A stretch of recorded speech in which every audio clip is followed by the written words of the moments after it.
one of these is acting at a different place. And then remember, we combine diuretics, right? Remember, we combine diuretics because we have loop diuretics that act in the loop. We have a thiazide diuretic that act in this type of completed tube. So it is possible for me to combine Lasix with hydrochloride. Even though they are both diuretics, I'm going to get a hell of a lot more diuresis when I combine them because I'm stacking the diuretics. I'm using two diuretics that are acting in two different locations of the network. This information is so critical, and you must know it. You can't forget it. And then see, alpha-1 blockers and beta blockers and diuretics. Perfect combination. Your patient blood pressure will come down again. Because you see, once you give the patient diuretics, what will the body do? Well, stroke volume will go down. The baroreceptors will sense when you're releasing volume. What will they do? They will crank up the sympathetic tone, right? The heart rate will go up slightly. The blood vessels will pressure constrict. The body will try to restore the blood pressure to that high level. So you knock off that difference by giving the patient alpha-1 blocker and beta-1 blocker. So you will sustain your hypotensive effect, which is what you want. And then look at this one, alpha-2 agonist, calcium blocker, and diuretics. Perfect. With alpha-2 agonist, you're going to reduce the central sympathetic tone because that is clotting, right? Methyl dopa, right? What we use in pregnancy. And then you're going to combine it with calcium blockers, and indeed, preferably, you will get a better additive effect if that calcium blocker is really a dihydropyridine, right? And then you add it to diuretics. Then you can actually combine dihydropyridines and non-dihydropyridines, right? There was a time that was not the case 10 years ago. It was a friend of mine, University of Chicago, by name George Bakris, that did this study. It's a very small study, 36 patients. And he combined amlodipine and pyrrolidine. They're both calcium channel blockers. We knew that they had different mechanism of action, but nobody had the gut to combine them because they both go by the name calcium channel blockers. But you just say, no, we can't just assume that they won't be additive. And he did it, and behold, they are additive. So you can actually give somebody amlodipine and pyrrolidine, right?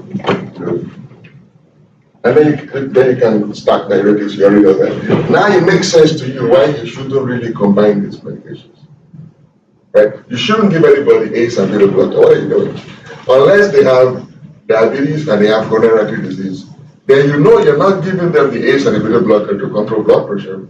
You're giving it to encourage cardiac remodeling, right, and minimize mobility. You really shouldn't give ARB and beta blockers. Why would you do that? Alpha-1 blockers and alpha-2. Why would you combine alpha-1 and alpha-2? Because if you're reducing the central sympathetic tone that is going to ultimately stimulate the alpha-1 receptors and cause vasoconstriction, why are you blocking the same system twice? And then this other one. And of course, these are dangerous combinations, right? So this slide makes sense now, right? Good. So if I have high blood pressure and I'm seeing you, and I'm not able to talk because now I have dementia, I can trust you to control my blood pressure in 3 to 6 months. All right, so any question about that? Okay. So let's talk about today's business.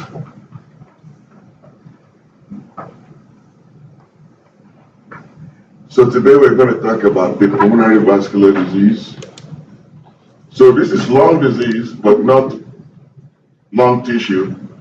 I'm talking about lung blood vessels, okay? You right?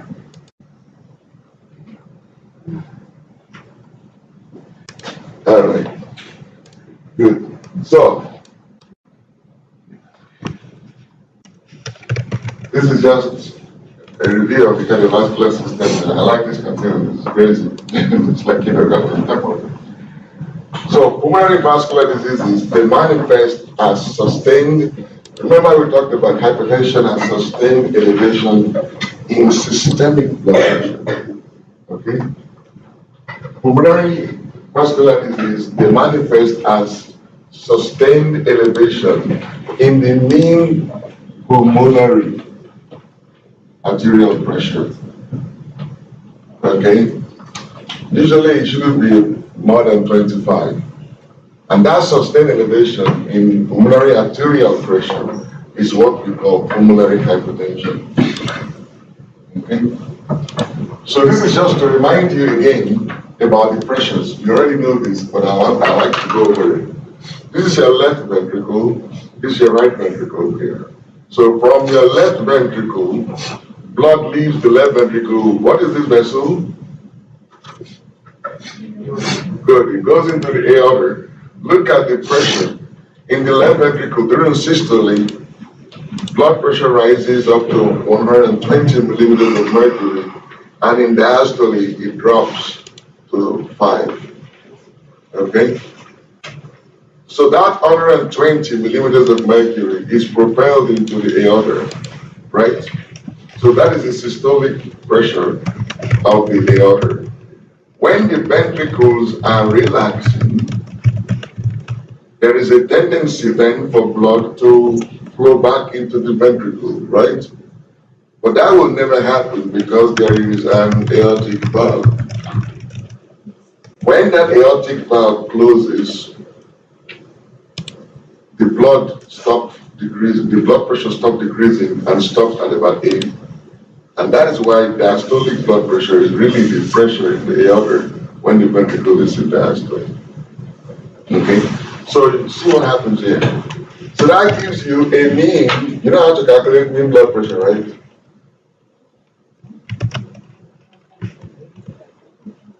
No. Seriously? Come on. You didn't do this pathophysiology? You don't know how to calculate mean blood pressures?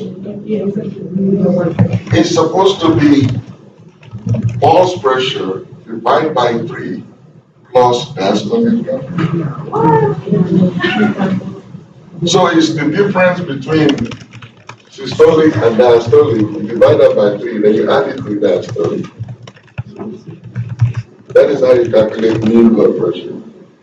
So it's systolic minus diastolic divided by the 3 plus diastolic blood pressure. So just amazing how we glad to talk about that. Okay, so that is the mean.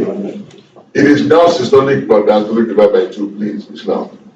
I will test that. I should put that in your exam. Let me make a note. I should put it in your exam because, and if anybody misses that, I will actually take a point.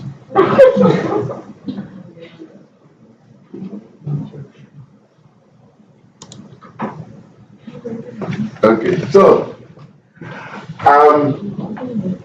you get a mean of 93, then this is your body, because this is the systemic side, right? Goes through the systemic circulation from the head to your toe, it goes down out there. And look at the normal systemic vascular resistance, or what we call the peripheral vascular resistance, and this is the pulmonary vascular resistance. Don't get confused because I use peripheral as PVR on my earlier talk. This is pulmonary vascular resistance, systemic vascular resistance. Okay, so now this is now the blood coming back to the heart through the veins. What vein will this be? Your vena cava, right? And then they bring the blood right back to the right ventricle now, right? And remember, the right ventricle is thinner, right? So during the right ventricular systole, it can only generate a pressure of about 25, right? It pushes that through the pulmonary artery. And that is why the mean or the peak systolic pressure in the pulmonary artery is usually about 25. And then for the same reason, when the right ventricle goes into diastole, the tendency for blood to go back is prevented by the closure of the pulmonary valve, right? So it stops at about 8, and they have a mean of 14. Look at the difference, 14 and 93. And this is the pressure that perfuses the lungs. And then the pulmonary veins return it back into the left atrium and the left ventricle. So, under normal circumstances, the peak pressure in the pulmonary circulation is about 25 millimeters of mercury. When that pressure is above 25 millimeters of mercury, you have hypertension. It's a pulmonary hypertension. It is the need to differentiate the hypertension in the pulmonary circulation from the hypertension in the systemic circulation that the proper name for hypertension is systemic hypertension. So the way we talk about hypertension, generally speaking, is systemic hypertension. But you need to remember that there is a systemic hypertension and there is a pulmonary hypertension. Okay? You know, we talked about the sympathetic nervous system, the parasympathetic nervous system, controlling the peripheral resistance, right? That particular system is not as prominent in the pulmonary vascular bed. So the pulmonary vascular bed is not as sensitive. You don't develop, if we have an earthquake right now and some of these bulbs and stuff fall, many of you will duck under your deck, but all of you, or most of us, our blood pressure will go up. That blood pressure that will go up is our systemic blood pressure, not our pulmonary. Okay, it's our system that will go up. Because the pulmonary vascular bed is not as hardwired to the autonomic nervous system as the systemic and vascular bed is, right? So the autonomic nervous system has very minimal effect on the pulmonary vascular bed. But something needs to be able to regulate the pulmonary vascular resistance. So there are three systems, actually. There is the nitric oxide system, there is the prostacyclin system, and there is this endothelin system. Of all of this, the most important is the endothelin system. The endothelin system has two arms, right? There is this vasoconstrictor arm and there is the vasodilator arm. The endothelin system is the primary system, right?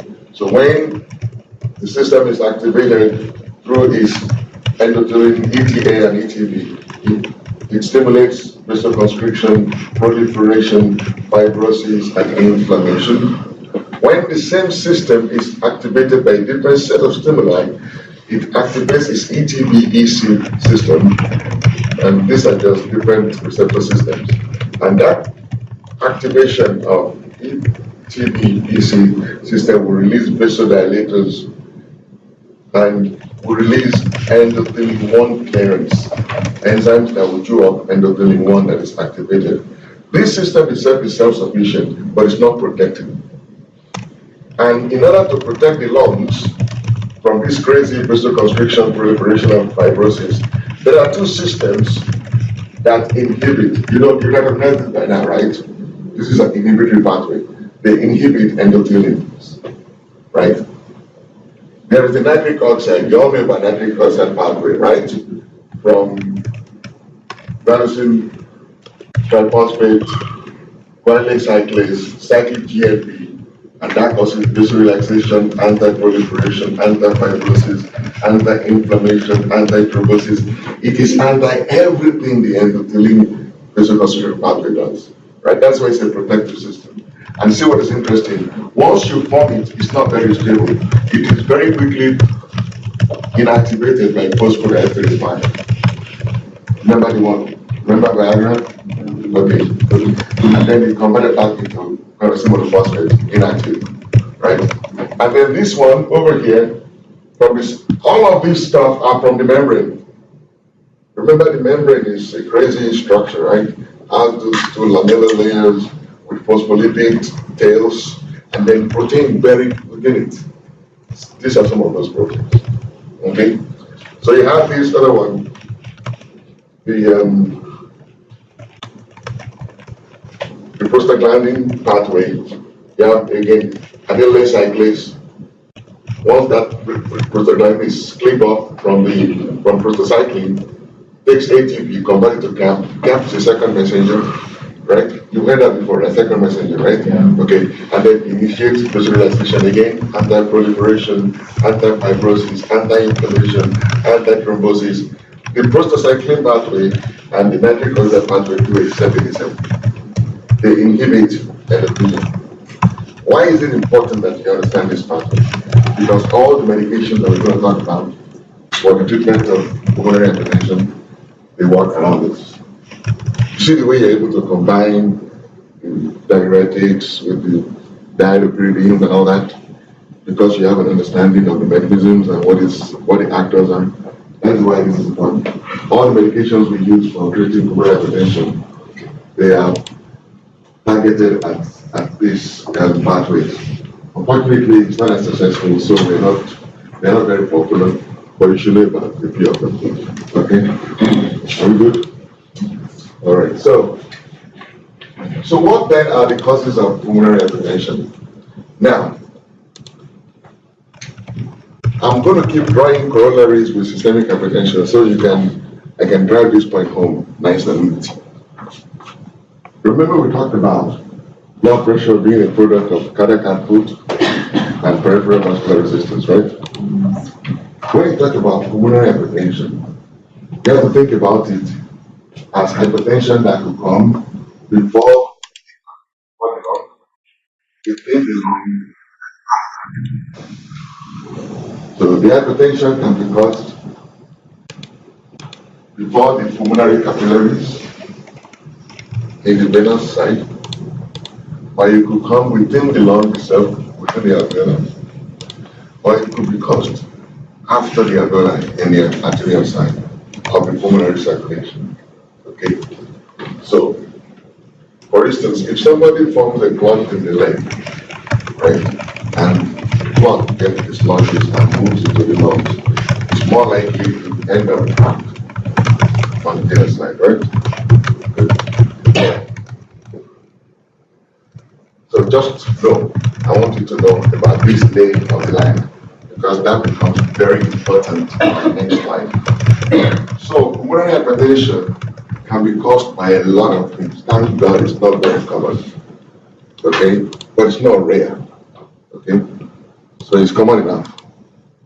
That's why you have to know about it. The WHO classification is the best classification. So there is all kind of society classification, but the one I think that is most comprehensive and best is the WHO classification. So WHO divides the pulmonary hypertension into 5 groups. Group 1 is the pulmonary arterial hypertension. So this is pulmonary hypertension before the lungs. Okay? Many times it's idiopathic. You don't really know what causes it. And it could be inherited. There are medications you can give patients that will cause it. It is the type that is usually associated with connective tissue diseases like lupus, rheumatoid arthritis, HIV infection, portal hypertension. You remember the portal venous system? You know you can get hypertension in that system as well, right? Okay. Congenital heart disease, schistosomiasis. You remember the migration of the liver and all that? And then a bunch of other stuff, vaso-occlusive disease, and a bunch of other very rare stuff. Okay? That is type 1. It's a pulmonary artery hypertension. In type 2, it's pulmonary hypertension due to left-sided heart disease. So if you get pulmonary hypertension due to left-sided heart disease, is it going to be pre or post capillary?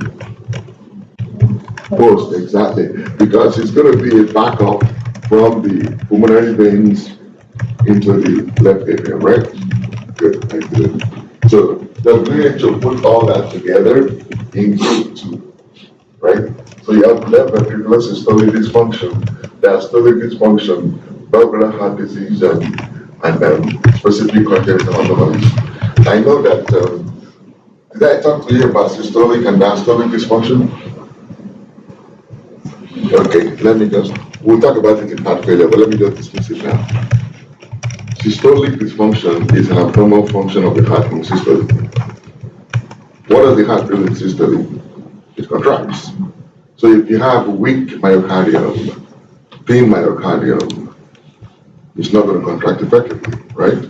So that's a systolic dysfunction. If you do an echocardiogram, you'll find that the ejection fraction will be very low because the heart is weak, right? Now, when you talk about diastolic dysfunction, what does the heart do in diastole? It relaxes. When there is hypertrophy, relaxation is stiff, right? So think about it. If there is left ventricular hypertrophy, that means when the left ventricle is supposed to fill in diastole, it doesn't relax completely. And because it doesn't relax completely, the left atrium can't empty into it. And because the left atrium cannot empty into the left ventricle, the pressure backs up into it. The patient presents exactly the same way. Shortness of breath, autopnea, dyspnea. The only way you'll be able to tell the difference is to do EKG. One has a whopping LVH, and the other may have little LVH. The diagnostic test is echo. You do echocardiogram, one has a normal ejection fraction. In fact, most of the time in diastolic dysfunction, ejection fraction is above normal. But your patient is presenting like the heart is weak.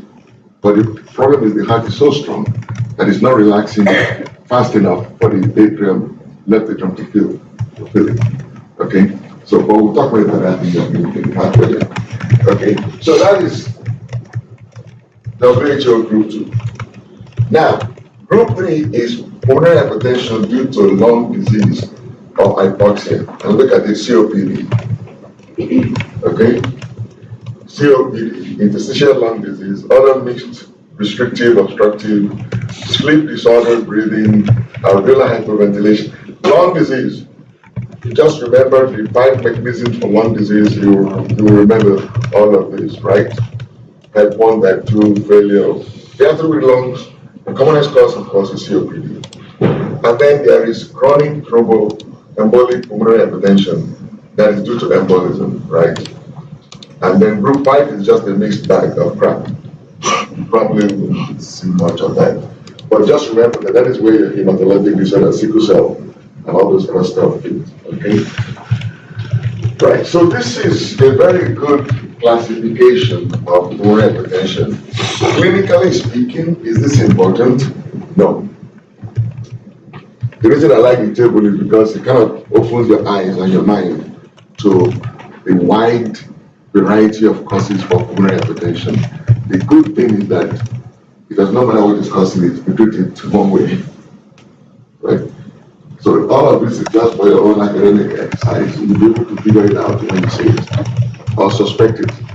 So if you see somebody, if you see a sickle cell patient coming to you with shortness of breath and dyspnea and autopnea and even leg swelling, but their echo is fine, they don't have LVH, you should start thinking this could be pulmonary hypertension, right? That is why this table is important. So how would you present? Like I said, they come to you fatigued, tired, and tired all the time. They get more tired when they try to exercise. So they have exertional dyspnea because shortness of breath, right? In late stages, they can become cyanosed. Bluish lips is a symptom of central cyanosis, right? Mm-hmm.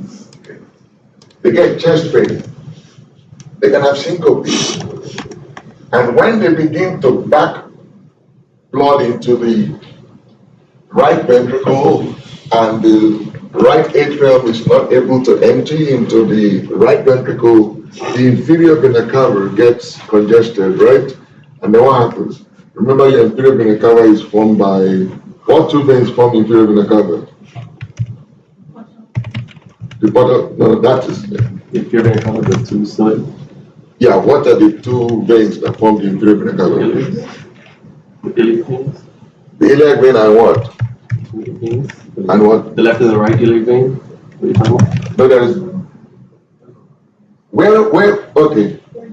Please help me here because I don't know the answer to the question I'm asking. Okay. Well, that's where it starts. It starts with the iliac veins and then they merge, right? And become the inferior vena cava. No, but, no. When the iliac veins join, they form the common iliac. Okay? I remember that. They form common iliac. A vein joins them above the diaphragm when it becomes inferior vena cava, and I believe it's the hepatic vein. The portal vein or the hepatic vein?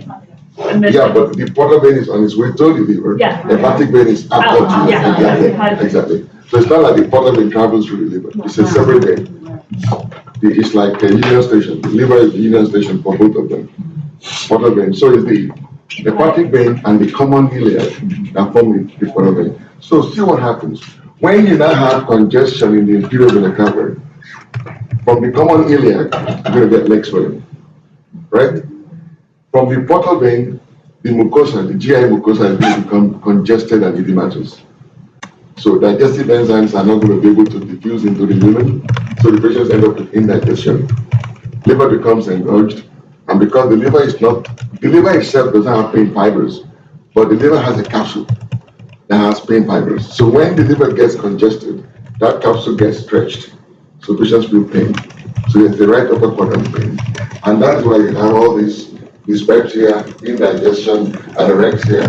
Abdominal distension is from ascites, weight gain, and leg swelling. All of this is from that congestion of the common iliac and the portal vein system. Okay? When you examine the patient,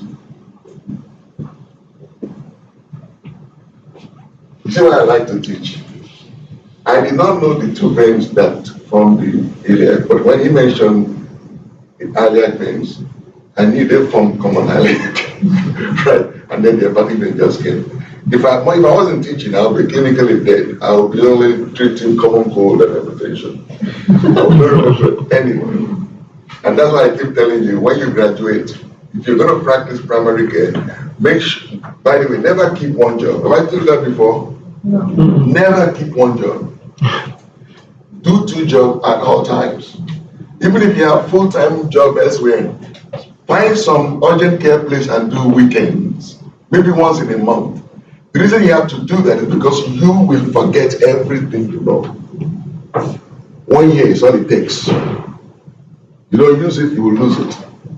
But if you keep an urgent care, emergency room, whatever, once a month, you will stay afloat because you'll be forced to remember and recall, remember to recall. And remember, your memory is protein synthesis, right? If you keep doing it, the body will begin to recognize as something that you really need. It now gets into your long-term memory, and then you not forget that frequently.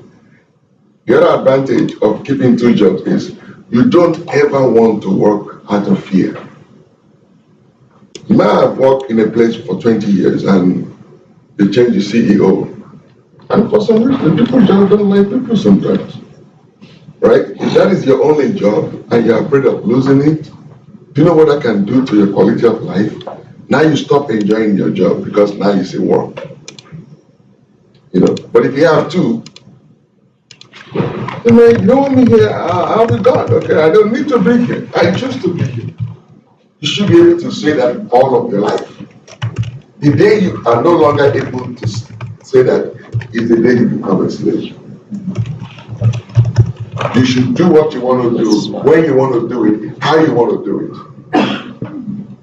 Any day your job makes you so fearful that you can't express yourself, you're no longer a clinician. You have become something else. Okay. So that is symptom behavior, right? Then signs and cyanosis. If you look in the vein, you will see a prominent A wave because prominent B wave. You have a left parasternal lift. Did it tell you about this in physical diagnosis? Yes. Good. When your left ventricle is enlarged, you shift your apex, and your apex becomes sustained. You have a sustained heave. So when you put your finger there, it lifts it and it keeps it up for a while. Normal apex is like a tap. Once you feel it, it's like a tap on the bump of your finger. When the left ventricle is enlarged, it's a heave. Actually lift your finger. You know the left ventricle is enlarged. When the right ventricle is enlarged, on the other hand, it's a parasternal heave. So most of the time in exams, when you see left parasternal heave, is a clue that you should know that this person's right ventricle is enlarged. And then when you listen to the heart, you will see a loud P2. You said, I think you said that you get a sustained heave. In left ventricular hypertrophy. Yeah. You get the parasternal heave in right ventricular hypertrophy. So this was saying Wait, what? that the right side is enlarged or? Yes. Oh, okay, because you said at first the left side, yeah. So it's the left. I was contrasting parasternal heave with a sustained apical heave. You know what the apex is, right? Yeah. Yeah. That apex, when you feel it, under normal circumstances, is a tap. But when the left ventricle is enlarged, it's an apical heave. It's more forceful. An apical heave is indicative of left ventricular hypertrophy. Pulmonary hypertension gives you right ventricular hypertrophy. A right ventricular hypertrophy, the sign is a left parasternal heave. Got it now? Yes. And then when the right ventricle is enlarged, you can get S3 or S4 depending on what is going on, right? S3 is volume overloaded, S4 is with pressure overloaded, right? Good. And then of course you have hepatomegaly, and this is hepatojugular reflux. So people call it reflex. It's not a reflex, okay? It's hepatojugular reflux. Did they tell you that about in physical diagnosis? Yeah. Do they call it reflux or reflex? It's a reflux. Why is it important to distinguish? Because a reflex is a neuronal arc pathway. It has a sensory arm, it has an integration center, and it has an effector arm, right? This has none of those. This is simply you put pressure on the liver, and because it's so congested, and it's like sponge, once you put pressure on it, it's like sponge, you squeeze it, it empties whatever extra blood it has, and because that blood cannot go into the heart, it goes into the head. There is no valve in this biochemical rounding, right? So once you put that pressure, you see the neck vein goes up. That is an evidence of hepatic congestion. That's what happens before your patients develop dyspepsia and indigestion and all that, okay? And of course, that lingers for a little longer, patient develop ascites, and then you can get biliary edema as well. All right? Why am I taking time explaining pulmonary hypertension to make sure you understand it? Look, this is why. 50%, half of the patients with pulmonary hypertension will die within 2 years. If you miss it, that patient will be dead in 2 years. Let me bring that home to you. If my mother is visiting me from Guatemala, and she just got visa, and I've been in the United States for 10 years, and this is the first time we're seeing, she'll stay maybe 3-4 months with me. When she goes back, she may not see me again for another 5 years. If when she comes, now I'm okay because I have my green card now I'm working, right? I bring that to you. Say, you know, she's been having shortness of breath for a long time, and I don't know what is going on. And you examine her, her blood pressure is fine, blood sugar is fine, and you go, well, you know, everything is fine, I don't know why. The only problem is the EKG shows right ventricular hypertrophy, but maybe because of age. You know, you begin to lie when you don't know stuff, look stuff up. That's really when the person you're talking to cannot verify or validate the information you're giving. You can get away with it to do it, unless you're from Drew. You have something called the Drew spirit. Now, the thing about it is that woman goes away. You miss pulmonary hypertension, she will die. Because they don't come every year. Many of you have relatives that visit. Do they come every year? Sometimes it's once in 5 years. You don't ever want to miss that because it can be fixed. It can be fixed very easily, and you will see in a few slides. So this is important. Shortness of breath is coming from the heart or from the lung. or from the blood. If your patient is not anemic, then blood is excluded. If the patient does not have lung disease, then the airway is excluded. You now focus on the heart. No hypertension, then that means there is no systemic hypertension. What else could there be? Pulmonary hypertension. And your EKG can just give you a clue. All you may see on the EKG is right ventricular hypertrophy, but that is all you need. Right ventricular hypertrophy can never be an incidental finding. Something is causing it. Then you have to now push the person. I don't think your mom should go back. You do whatever you need to do with immigration to extend the visa to make sure she gets the proper workup. Right? So how does it present? This is how it presents. You remember this? Look at V1. Is this what you expect in V1? Right?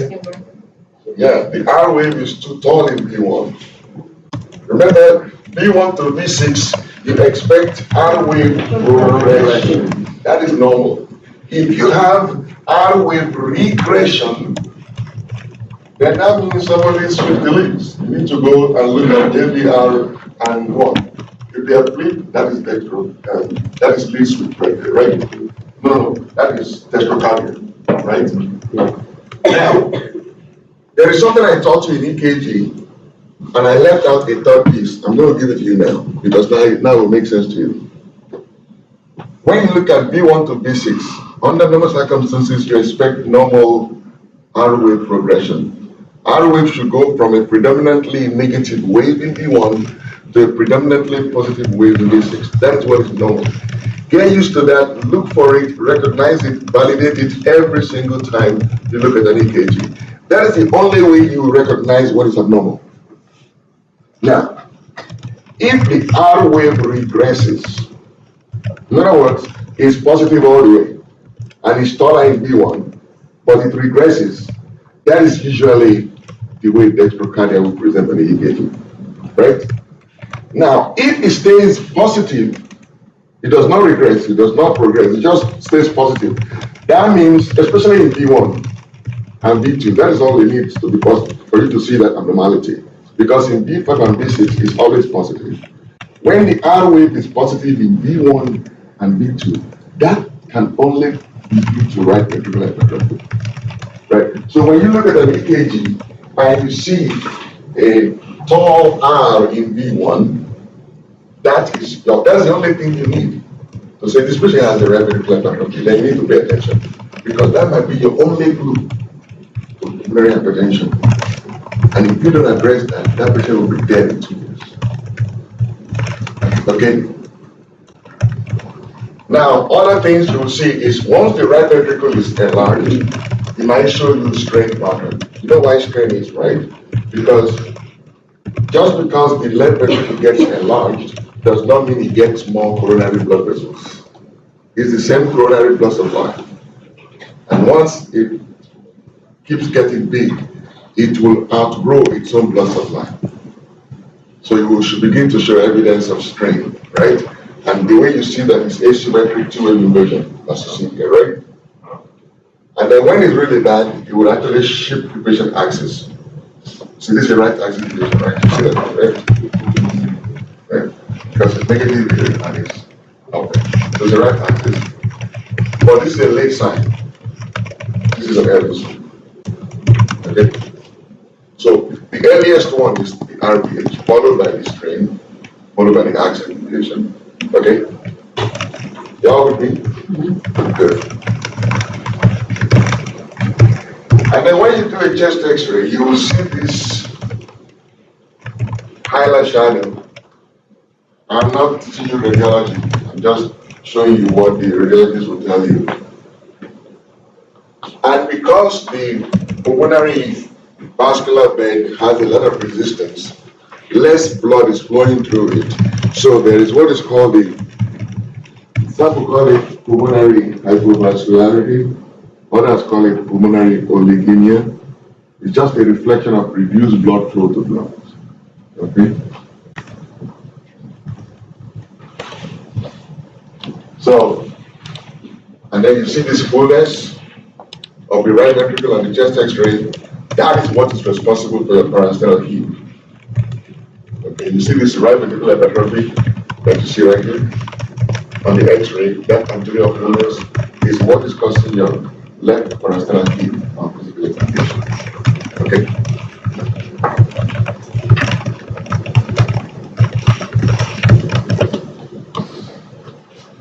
So how do we evaluate? So you think somebody has pulmonary hypertension. How do you evaluate it? The pivotal tests are over here. Okay. So the first thing you do is you take a history, examine the patient, do basic stuff like chest X-ray. Chest X-ray is $60. Most people can afford it. Okay. EKG is free. Just have to order it. If all of this is normal, the patient can go. It's not hypertension. Now, if EKG or chest X-ray or your physical examination is positive, most of the time, if your physical examination is positive, your EKG will be positive, right? Then you do echocardiogram. And what are you looking for in echo? This is the TEE is transesophageal, right? Or you can do the exercise echo. What are you looking for? You're looking for right ventricular alignment, right atrial alignment, increased right ventricular systolic pressure, and right ventricular function. Or you can also evaluate the left heart disease. This is secondary. What you're really looking for if you're thinking pulmonary hypertension is right ventricular alignment, right atrial alignment, and increased right ventricular systolic pressure. Okay? You can measure all that in echo. The only way that echo tank is going to give you all those is if you tell them that you're doing this echo to evaluate for pulmonary hypertension. If you just say shortness of breath echo, they'll just give you, they'll assume you're looking for left ventricular dysfunction. If you specifically say, I'm doing this echo to rule out pulmonary hypertension, then they will focus on the right side. Okay, because the commonest indication for echo is heart failure, not pulmonary hypertension. So unless you indicate and specify, they will just do what is routine, and that is look at the left heart. But you're interested in the right heart in patients with pulmonary hypertension. Okay. So let's say you do echo and echo is normal. The next two tests you can do is VQ scan. Remember VQ scan? Good. Right. So if VQ scan is positive, then you have to now go to some more specific tests. Remember, with VQ scan, you're looking at thromboembolism, right? Okay, and that is type. What type is that? Type 4, right? Definitely type 4. Okay. Now, once VQ scan is suggestive, you now need to diagnose it specifically. You go to do pulmonary angiography. You can do chest CT angiogram, and you watch the patient's coagulation profile. Why are you interested in the coagulation profile? Why are you interested in the coagulation profile of the patient with pulmonary hypertension? DVT, but good. What specifically will predispose you to hypercoagulability? The venous thrombosis. Have you had a protein C, protein S? Okay. The strobophiliacs, right? That's why you look for, you do that. Because you want to rule out chronic PE. In the division of community engagement, about 5 years ago, I had a colleague. We're very close, we played tennis, playing table tennis together and stuff like that. And over time, she just couldn't play anymore. I started having shortness of breath. And it was getting worse. It was so bad now that even when she walked to the parking lot, she was getting shortness of breath. She was very slim, not hypertensive, not diabetic. Our primary care doctor in Cedars did not know what the heck to do. We're just telling her, okay, you be okay, you be okay. Then one day I said, I'm going with you to the primary care doctor. So we went in and I just engaged, I introduced myself as a brother. And we just engaged the doctor and I'm like, okay, can I see the EKG? And And I asked him, looks like the right ventricle is enlarged. So, yeah. Oh, I didn't see that. So, would you please send that to cardiology? And he did. He ended up in UC San Diego because that's the only place you can actually do it from this clot retraction in California. Cardiologist saw her immediately. As soon as the cardiologist saw her, he did a bedside echo right there in the office. Pulmonary hypertension was diagnosed, and she went to UC San Diego. We drove down there, and they took the clot out. She took a picture of it. It's what is called it's a saddle thrombus. I'll discuss that later on. But look, our primary care doctor wasn't serious.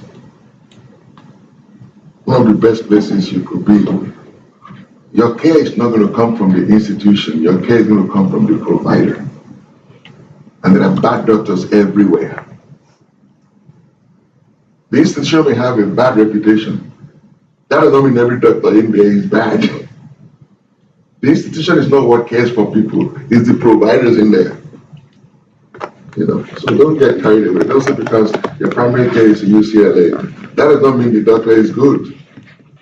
Just have to kind of pay attention sometimes. And when it doesn't make sense, ask questions.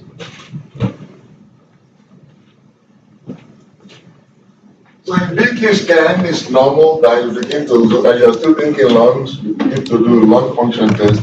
Lung function test is abnormal. Now know what to do with ABG. You're all ABG experts now, right?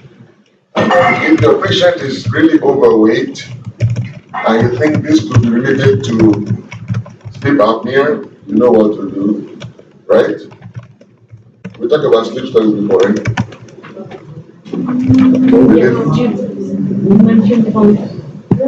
No? Okay, we'll talk about it. I know we'll talk about it somewhere we'll talk about it, right?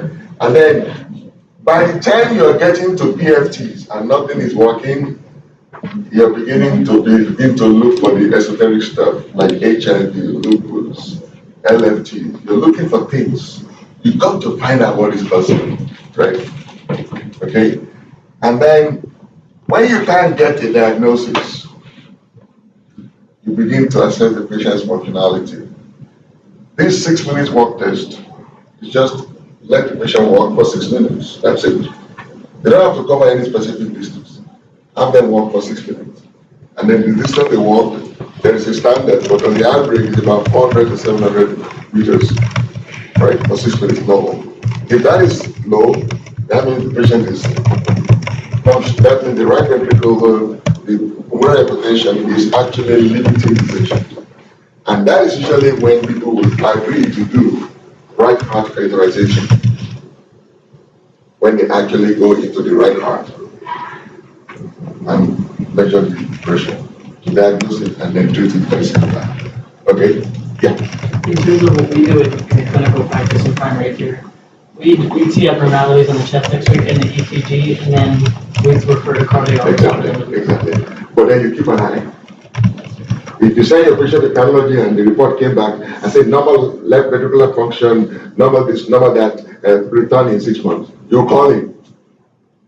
Actually, the reason I send this patient to you was because of the right ventricular hypertrophy, not because of the normal left heart. The shortness of breath is interfering with her life. And I said, oh really? Oh, then bring her back. You now have to go through another approval process from the HMO to go back and stuff like that. Make sure the kind of service you get from a specialist depends on the amount of information you provide. You just tell them, all right, 60-year-old hypertensive, shortness of breath, rule out heart failure. Well, how is this supposed to help you rule out heart failure? Seriously. It can't. You are the only one that can rule out heart failure because heart failure is a clinical syndrome, right? It's not a diagnostic test. How do you send somebody to rule out heart failure? How is he going to do that? Is he God? Because it's a clinical diagnosis. You should know when your patient has it and when your patient doesn't have it. So be very clear and specific when you're talking to specialists. Okay? All right. There is, I give you all this. This is the test. This is what you might do if this is positive and this is what you're really looking for. Right? And that is just whatever that is. to translate some of the things you're seeing here. There is something important that when people go for right heart catheterization, they do a test. It's called vasodilator test. So what they do is during that right heart catheterization, they shoot a medication into the pulmonary vascular bed, and they see whether they can elicit a vasodilator response. That test is so important because if that test is done and is positive, the patient will live. All they need is a calcium channel block. Okay, so they will be fine with just milk. Okay, but that is only if they have a positive vasodilator test. Okay. What is it that determines who gets positive vasodilator test? How early the patient presents. So if the patient presents when the pulmonary vasculature is still pliable, constricting and dilating, constricting and dilating, they will get a positive vasodilator test. But if they present to you when the vessel is already fibrosed, calcified, the vasodilator test is not going to be positive. That is the patient that you just tell the relative, mom is not going to be around for much longer. If she's like everybody else, she'll be dead in 2 years. Don't tell anybody you'll be dead in 2 years. Because I didn't teach you that. There is no class in medical school and PA school where you're taught and told when somebody will die. That is a lie. Once you begin to tell people they will die in any specific number of months, you're no longer a provider, you're a prophet. And a false one. Beware. Okay. Because there is, even if the mortality rate is 99.9%, all you can tell that patient is, well, 99 out of 100 people that get the disease are dead in 6 months. I don't know if you belong in that 99 or if you are that one. Your job is to give people hope, not take their hope away. What most physicians do today is rob people of hope. Once you lose hope, you're dead. You're already dead. Even if you're breathing, you're dead. Extremely important that you understand your role. Okay, so I was saying that you do right heart catheterization. This is how it's done.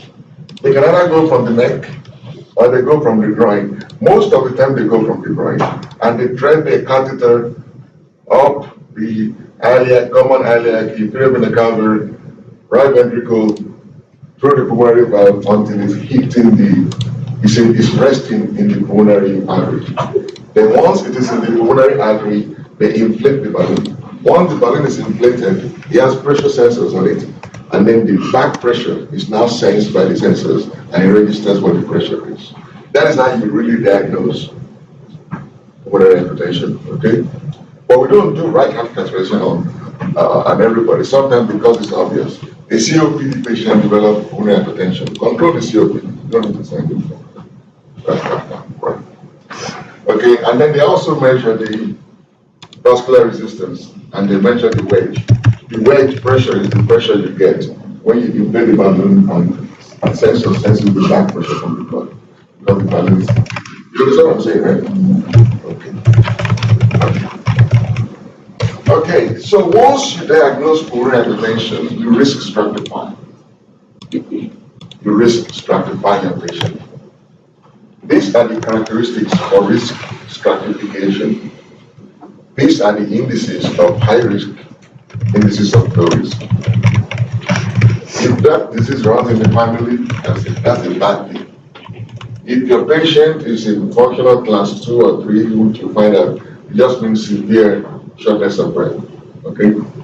The American Heart Association, New York Heart Association came up with very good way to classify heart failure. Class 1 means your heart is failing, but you're able to do regular activities and stuff. Class 2, including exercise. Class 2 means your heart is failing, but you're able to do regular activity, but you can't exercise. Class 3 means, you're not even able to do regular activities, like go to work. Class 4 means you get short of breath when you go to the bathroom. That means you're symptomatic at rest.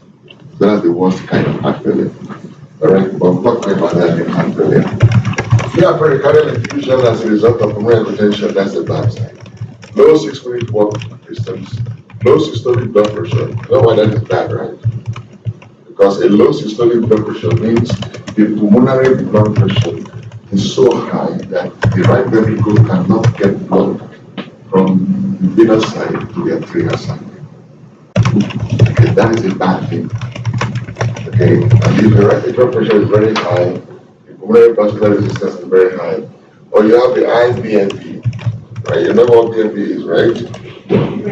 Brain natriuretic peptide is an index of volume overload, right? Good. With kidney function impairment, you're really messed up. And then these are good things. Because if you develop this because you had ASD or VSD, oh, we can fix that, right?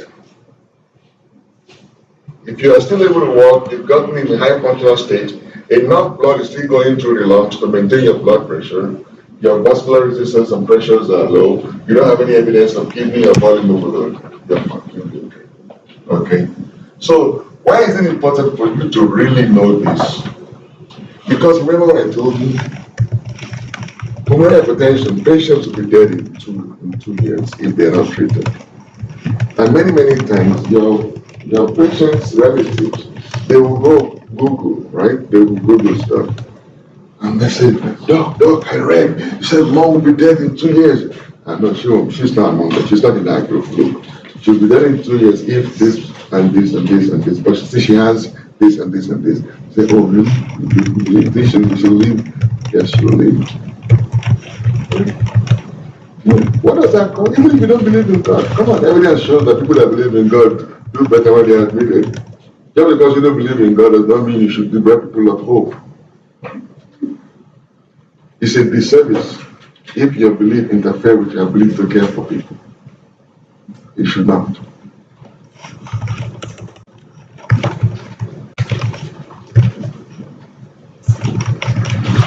So, remember those three pathways? Those are the targets of pulmonary hypertension. Okay? Again, I'm just giving you a little bit more detail on how the pathway works. I talked about it already, right? The reason I'm showing this slide again is to show you the medications are endothelin receptor antagonists,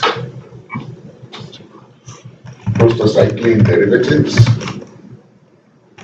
and phosphodiesterase inhibitors. Those are the only three classes of medication that we use for treating hypertension. Okay? And this is really how we do it. This table gives you a very good impression that, oh man, we got hope and we can treat. Wait until I get to my next slide. So you have supportive measures, especially shadow bread, give them oxygen.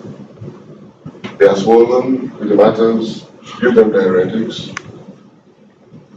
If the heart is not pumping, give them digoxin. If there is evidence that they are clotting, by anticoagulate them. Remember, you're giving all this, but you're not really treating the pulmonary hypertension, right? You really need to address the problem. So, you do general and supportive care, and then you send them for right heart characterization. And they do that acute vasoreactivity testing, known as the vasodilatory test. If your patient responds, good news. You just give them calcium channel blocker. They respond to that. That is the end of it. They're done. Shake the son's hand and say your mom will leave. If it's no, bad news, man. No response. What you now do depends on how sick is she. Is she New York Heart Association Functional Class 4? Or is she New York Heart Association Functional Class 3? Or is she New York Heart Association Functional Class 2? Then you do endothelin receptor antagonist, phosphodiesterase inhibitors, and for severe cases, you combine them. So forget about the complexity of how this looks. Bottom line, look up. All you need to know on this table right here is up here. Everything down here is babash. Okay, African word for bullshit. What is it? Babash. Okay, so you see, because these are the agents we have, and they are not practically effective. And beyond here, they are not really supposed to be involved. Let them deal with it, because that patient is a lost case. Okay? This is where we begin to feed off of the dead as providers. If you're providing care for somebody that is dying, you're not providing care, you're the one feeding off of that patient, because it's not way out. Right? So that's why I don't want to, it looks very complicated, looks like something is happening, but nothing is happening. Pay attention to it, nothing is happening. Okay?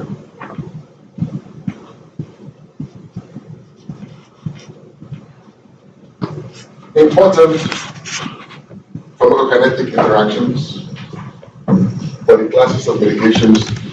Before you put somebody on ambrisentan, presentan, ibuprofen, iloprost, or even treprostin, and treprostinil, you need to know that these are medications that depend on the CYP. Right? Remember part of pharmacokinetics? Yeah. So extremely important that the good news is that you're not going to be the one that will put the patient on this. It is the specialist. You know what they always say, right? Yeah, I'm going to give you this prescription, follow up with your primary care doctor in 3 months. That's what they all do. It does not matter, endocrinologists, nephrologists, oncologists, that's what they all do. They give these poisons to these patients, and they tell them, follow up with your primary care doctor. You know what that means? You really know what that means? I'm giving you this medication. If you get any trouble, don't come to me. Go to him. Right? So whenever you send your patient to a specialist, expect that. They'll put your patient on something. It will be a new thing to you. You owe it to yourself to now check that medicine. Right? And sometimes if you're in a good system, you'll get a report before you see the patient. So you have an opportunity to review the medication before your patient comes. Many, many times your patient will show up with the medicine in their hands. And if you're unfortunate, they will show up with a complaint related to the medication they just got. Right? So you have to, that's why this table is important. I didn't give this to you so you can memorize anything on it. I give it to raise your awareness that there will be new medications and they will have these interactions. You need to study that medicine so you can truly take care of that patient. Because sometimes it will be an interaction between the medication you give and the medication the specialist gave. Like, see what happens. With just even Viagra. Oh, and by the way, Viagra is among the medications that you give for pulmonary hypertension, right? Because it's a post-diabetic inhibitor, right? So you know what I do sometimes? When a patient has ED and plant will not cover Viagra for ED, I tell them the patient has evidence of pulmonary hypertension, then they will pay for it. That's really. You know, that is where it's so difficult to determine justice. What is justice?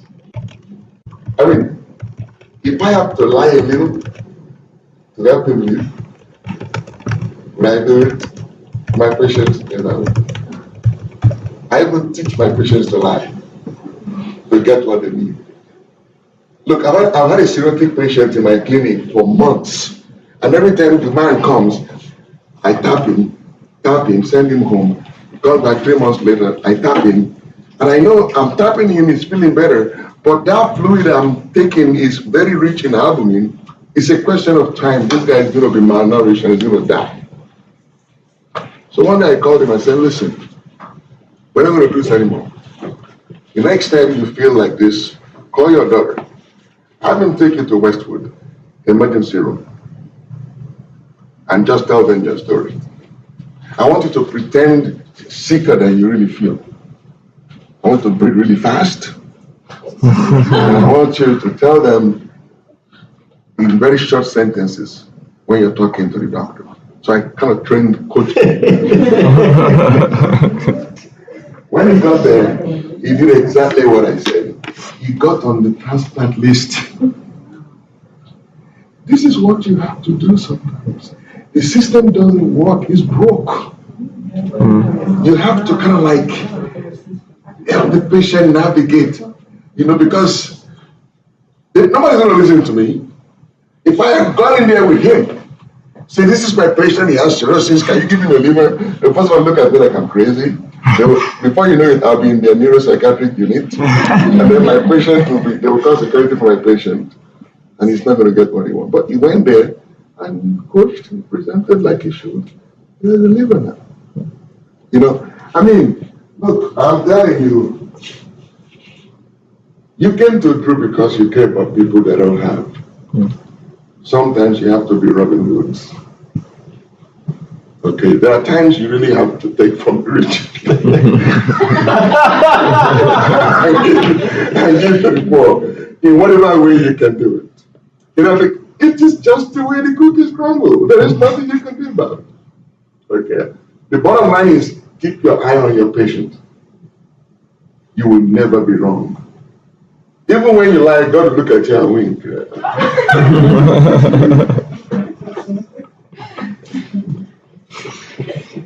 Okay. So these are some of the side effects for the medication that you're going to use for this treatment. You already know about some of this. You know about the flushing and the swelling for calcium channels. Again, this is another slide. I don't expect you to go and start memorizing the side effect of each of these. I'm putting this there to let you know that you have a professional responsibility to study the side effects and the interaction of any new medicine, any specialist put your patient on as primary care providers. Okay? When I told you that below that, patient reactivity testing, don't pay too much attention. Look, this is the key right here. A is strong evidence, B is moderate evidence, C is very weak evidence, D is there is no evidence. E/A means strong evidence, but on the basis of expert opinion. No data, we just depend on people because they publish a lot of papers. So we think that we can listen to them. And look at everything that we do. Look at how the strength of the evidence is. Yeah, for those endothelin receptors antagonists and phosphodiesterase inhibitors, that's about it. When you start combining them, and you're not going to increase into patients, the evidence begins to decrease in quality. Right? So you see, that's why I say that for me, the end of the road for my patient with pulmonary hypertension is a positive vasoreactivity testing. If the vasoreactivity testing is positive, I pull them out of the system, I know what to do, and we continue with our journey. But if it's negative, I prepare them for that. There's no hope here. Go to church. I'll go to mosque, I'll go to the synagogue, wherever you go. But now this is God. You need God here. Not me. Good. Any questions? No questions?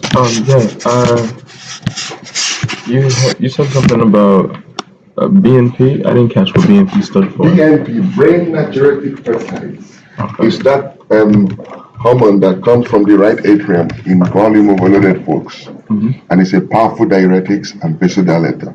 Okay. Thank you. All right, 5 minutes break. I come to class, I talk to you every day. Y'all hear me, but I know some of you hear me differently. There are things I say and I know, yes, I hate you in the heart.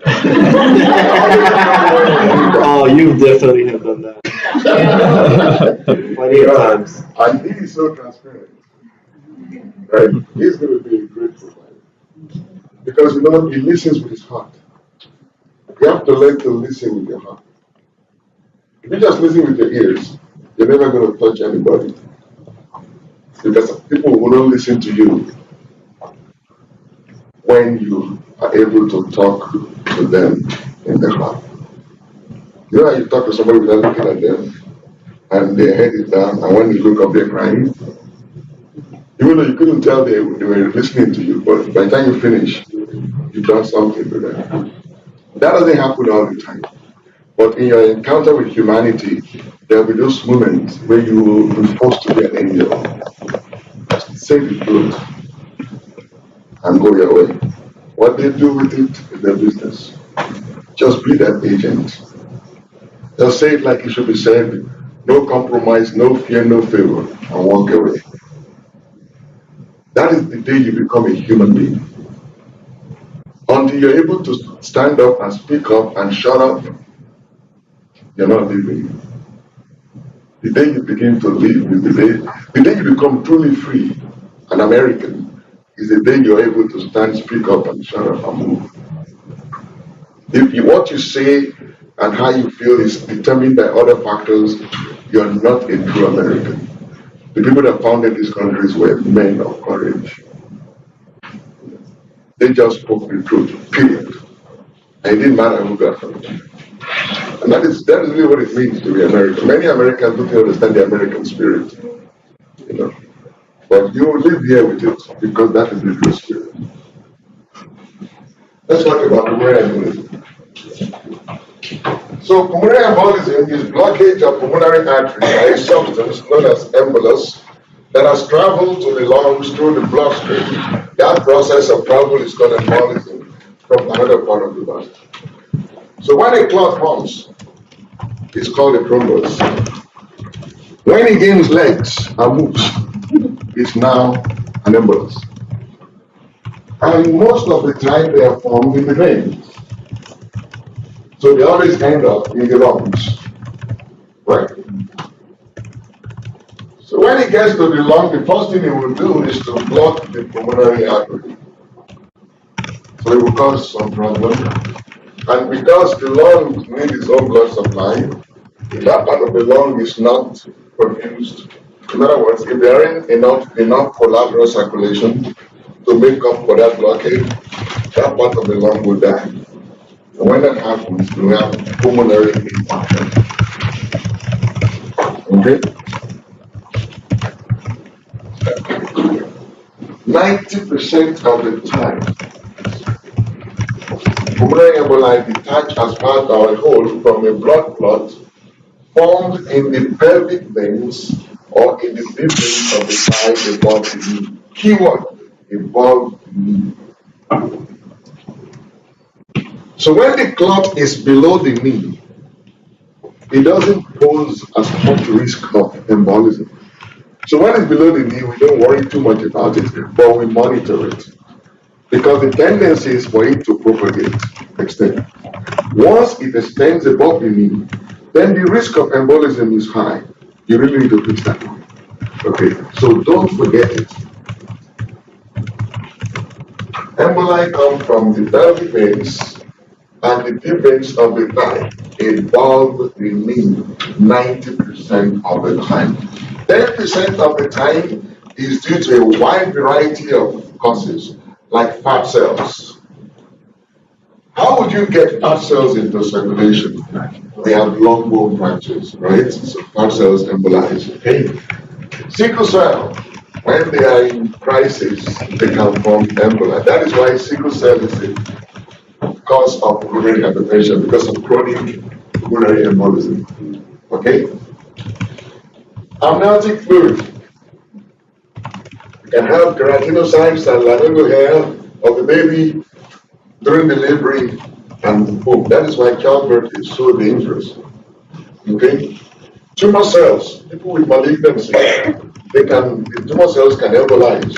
There is something called molar pregnancy. You will learn about that if you have not already.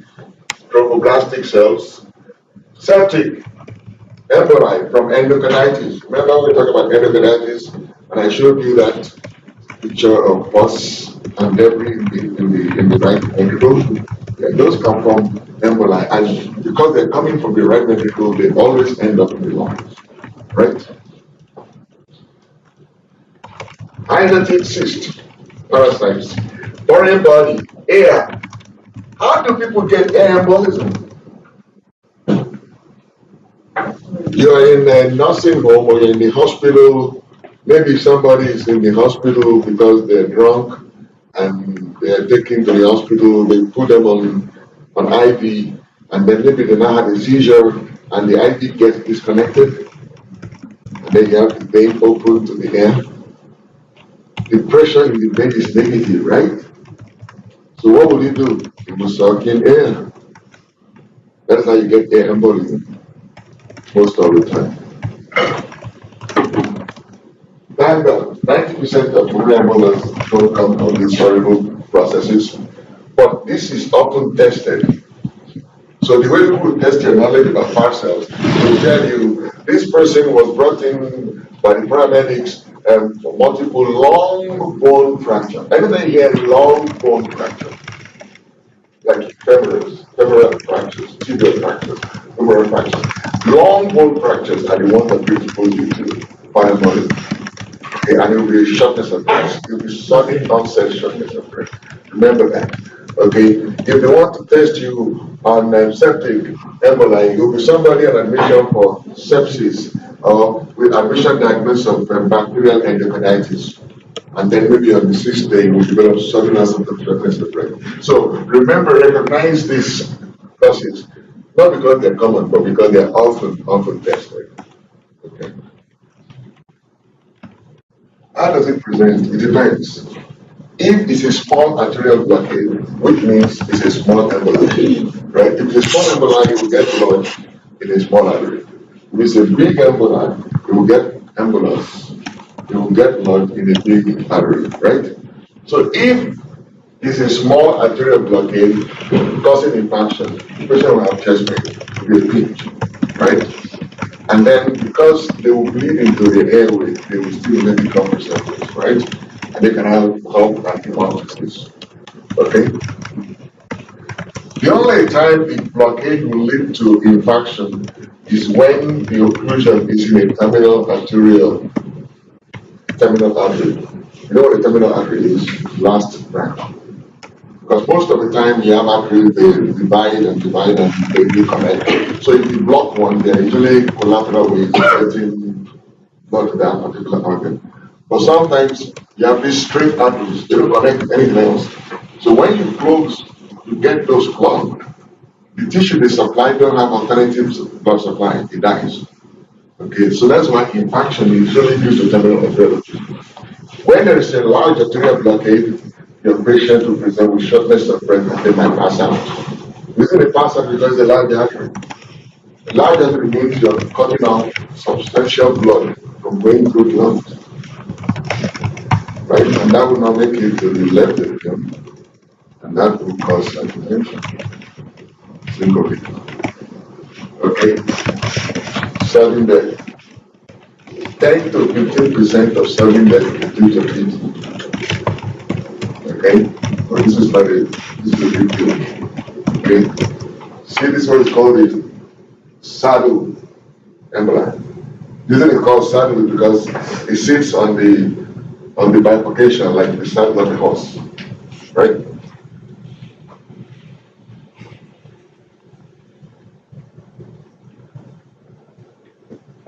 Chest pain, shortness of breath. Now, how does it present? Respiratory distress, in many cases, you get dyspnea in severe cases, cardiovascular collapse, tachycardia in many cases, hypotension in severe cases. You get a loud pulmonary component of the second heart sound. You get a right ventricular S3 or S4. You can get a pleural friction rupture, even pleural effusion. Most of the time, the pleural effusion will be bloody. It will be a bloody pleural effusion. Okay? Now, this is where I want you to pay attention. What is an ECKG? Arrow is, axis is normal. Rate, a little over 100, right? Rhythm, very regular. Orientation is cool. Waves, P-wave is fine. QRS is about half the big box, right? All the T waves are upright. So by and large, this is the normal linkage. The only thing on here is sinus tachycardia, right? Heart rate progression is good. It's negative, here is positive. So the only thing on this EKG is sinus tachycardia. You all agree with me? Sinus tachycardia is the commonest clinical manifestation of pulmonary embolism. Okay? The commonest manifestation of PE in the cardiovascular system is sinus tachycardia.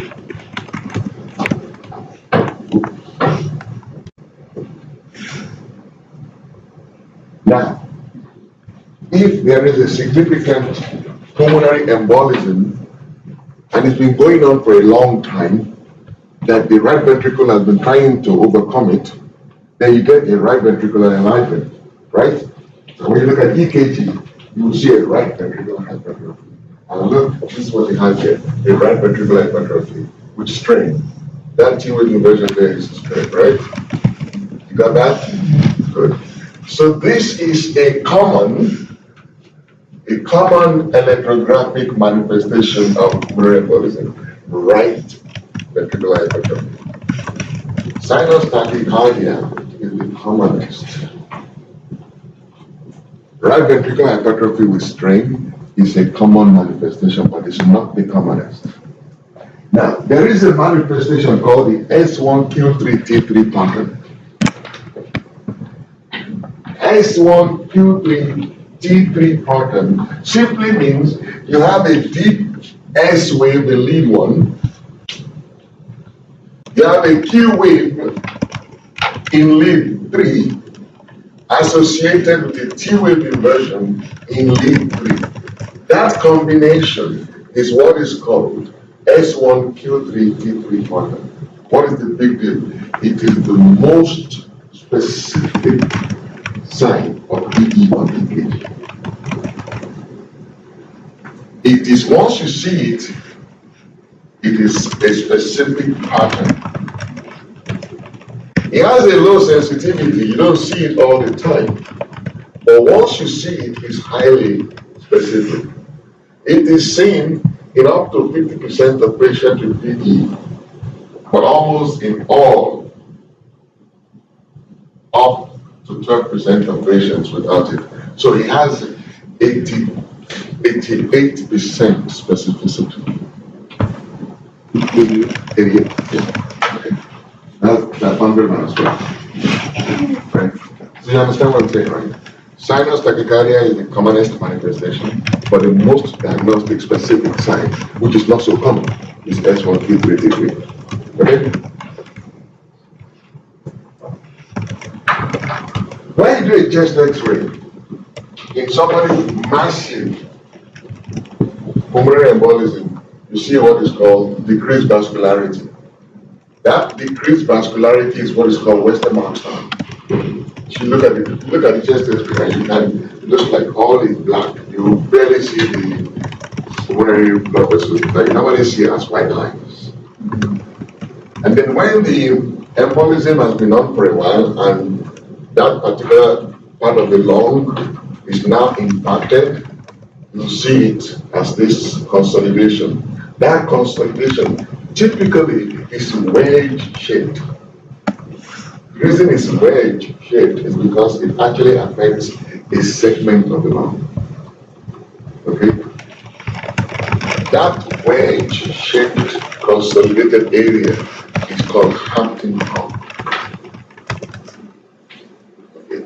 So Hampton Hump is a sign of pulmonary infarction. Western is a sign of pulmonary polyemia, or decreased blood flow, or decreased vascularity. Okay? Sometimes when the lungs are impacted, you will see elevated cardiac enzymes. Okay? So, but the level is not comparable. Look at the level of troponin in somebody with ST segment elevation MI. See how high it is? See how high it is in somebody with non-ST segment. Even among patients with myocarditis, even after marathon, if somebody runs a marathon and you draw their blood, they will show elevation of troponin, right? See, even in PE, troponin levels are elevated. Why is this important for you?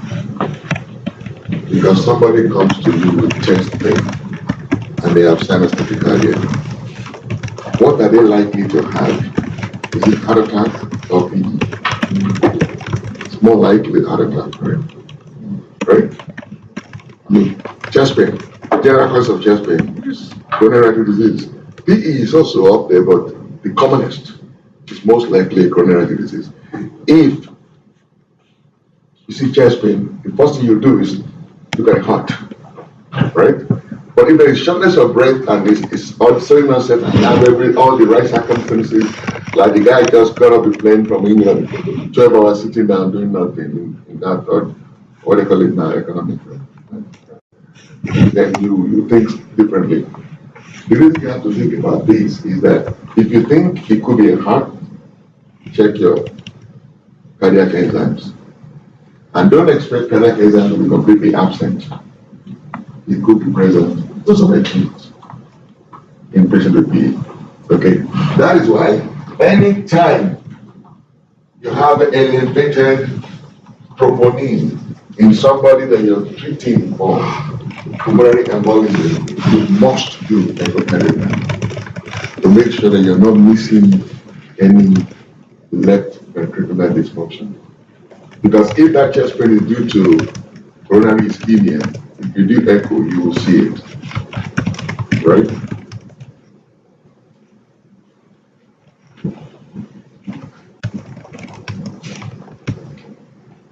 Okay. Moving on. Come on. Okay. So this is what I was talking about. Echocardiography is indicated in all patients with pulmonary embolism with elevated troponin levels, not just troponin, cardiac enzyme. Okay. Now,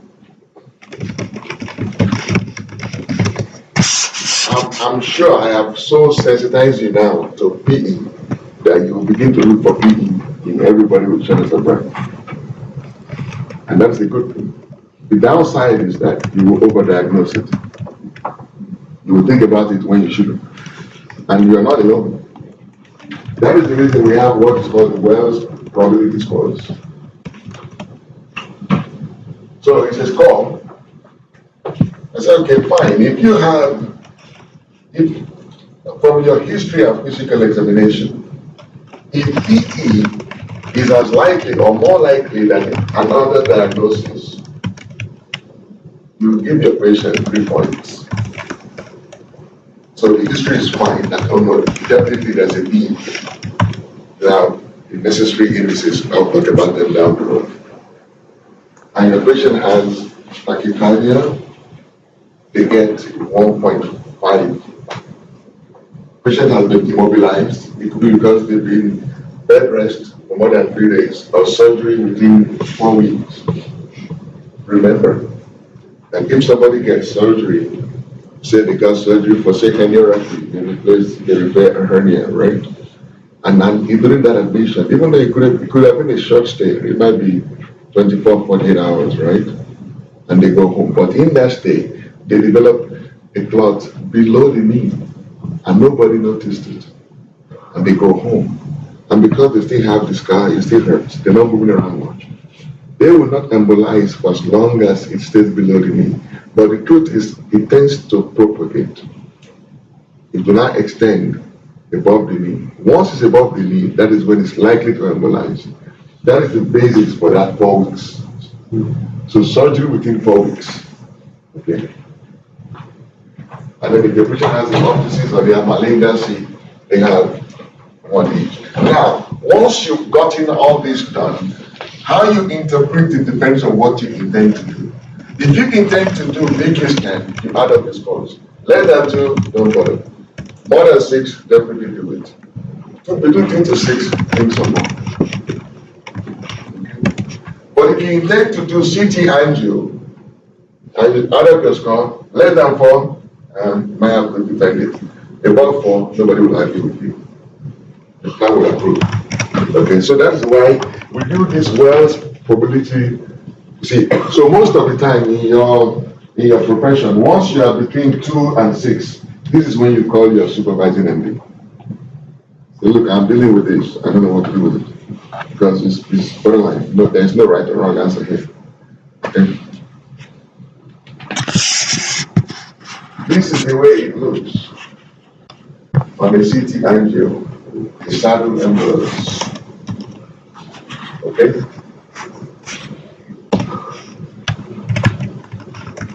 And that's your gold standard for diagnosing pulmonary embolism, CT angio. But you're not always going to be able to, what the heart incision means.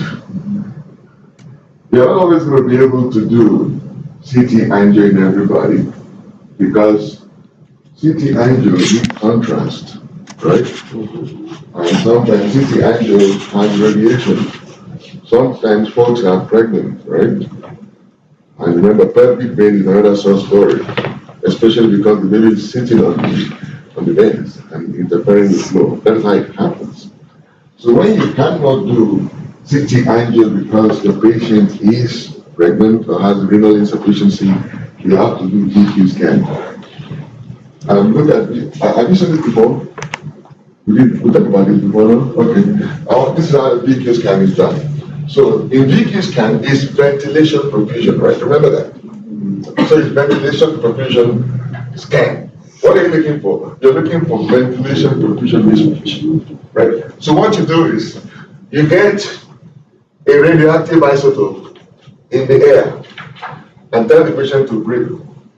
So that radioactive isotope goes to the lungs, and you could see how the acidic aeration of the lung, right, is healing, right? Then now take another radioisotope, you tag it onto the red cell, or in the albumin, right?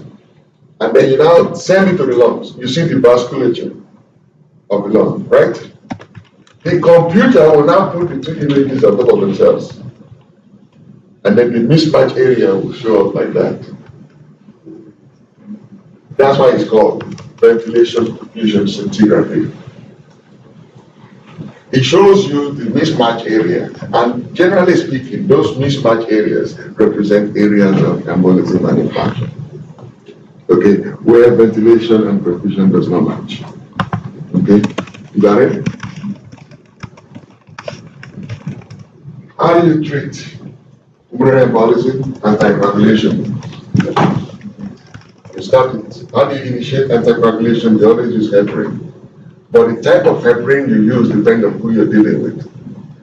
Unfractionated heparin is very cheap. But look, you have to give it by continuous infusion.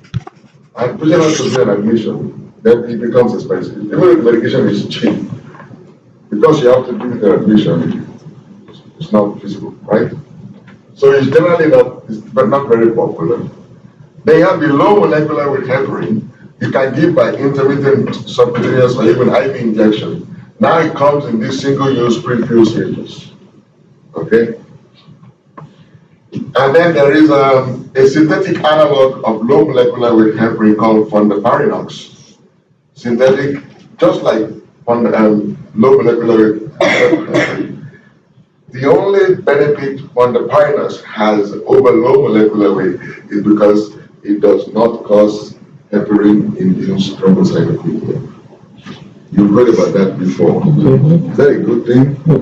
That's a very bad thing. Very bad thing. So that is how you initiate it. And then once you initiate it, you continue with Pulm, which is a vitamin K analog. And now we have all these newer oral anticoagulants that we can use. Give me one of them. Right? All those crazy stuff that you put out there. I don't use them. I don't use them because they are relatively new, and I don't put my patient on new medication that I don't really understand very well. And until it's been about 5 years, I see that, yeah, FDA is still supporting it. They are not recalling it.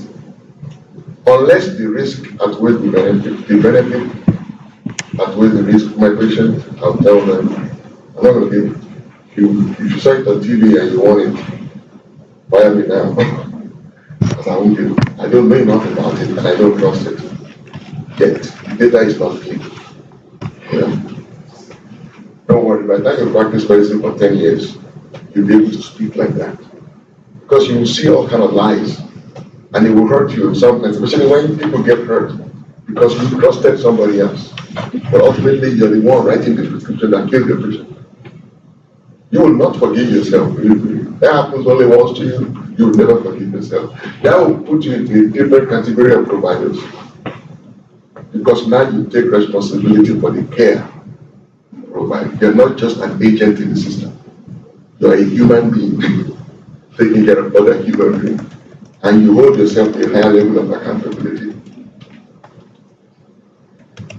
Generally, you will do anticoagulation for 3 to 6 months, and you monitor INR. I'm sure Lindsay talked about that.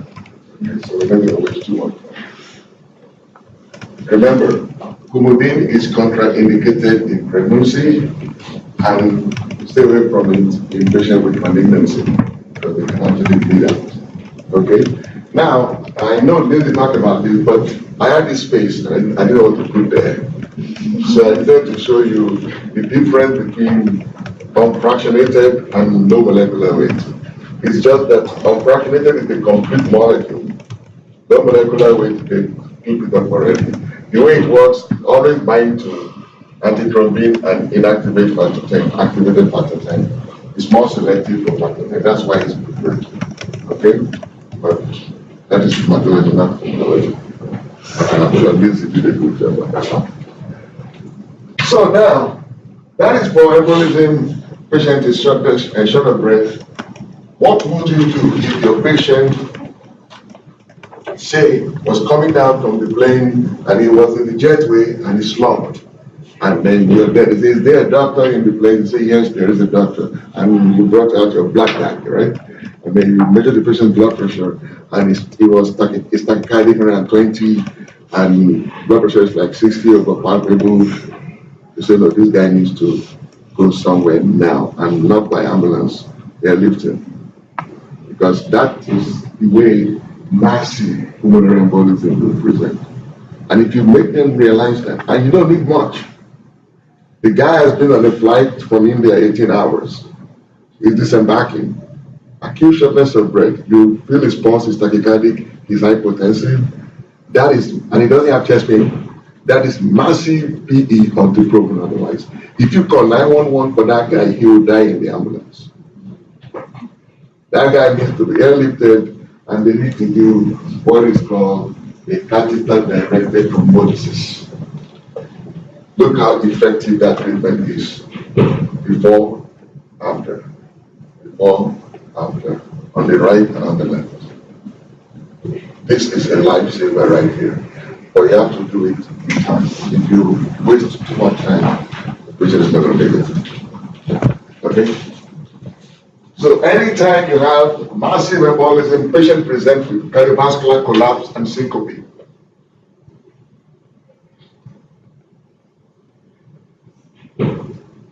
Catheter-directed thrombolysis is very easy. They combine it with right catheterization, right? So they catheterize, put the catheter either from the ground or from the neck, thread it to the right ventricle, put it into the pulmonary artery, release the anticoagulant, the thrombolytic right there. To lyse the clot, to break it apart. That's why the result is so dramatic. Yeah, it decreases the risk of death, but guess what? All that thrombolytic can get washed now because you just open a clot, right? Remember, before you open the clot, there is some ischemic damage to that lung, right? And there are some inflammatory cytokines and chemokines that have already been released. Once you open that blood vessel, all of those inflammatory cytokines get flushed into the general circulation. And now you have to battle with the discompleted. That is why these patients go straight from the the operating room to the CCU, they need to be closely watched and monitored at least 24 hours. Okay?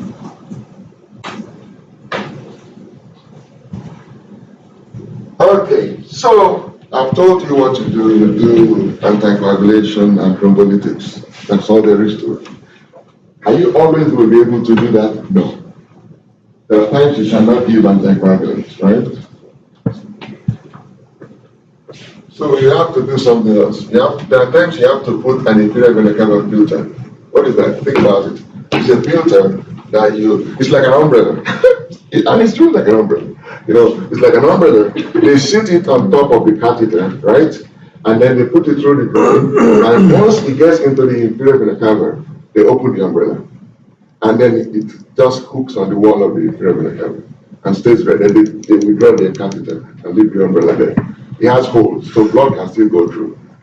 Why does it work? Because if the clot get dislodged, get trapped under that filter, so it's called IVC filter.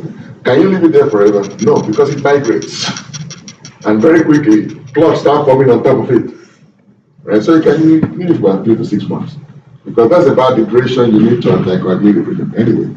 But because you can't anticoagulate it with IVC filter. When do you have to do that? Yeah? Keyword, temporary, it's supposed to be temporary, right? So under what circumstances, your patients have active bleeding, intracranial bleeding, GI bleeding, ventricular bleeding, recent major trauma, patient developed massive PE or pulmonary embolism right after upper GI bleeds. You can't give them bleeding, you can't give them bleeding, it will kill them, right? Bleeding diastasis, liver cirrhosis, low platelet count, iris surgery, eye surgery, brain surgery. There's no space for blood in the brain, in the skull.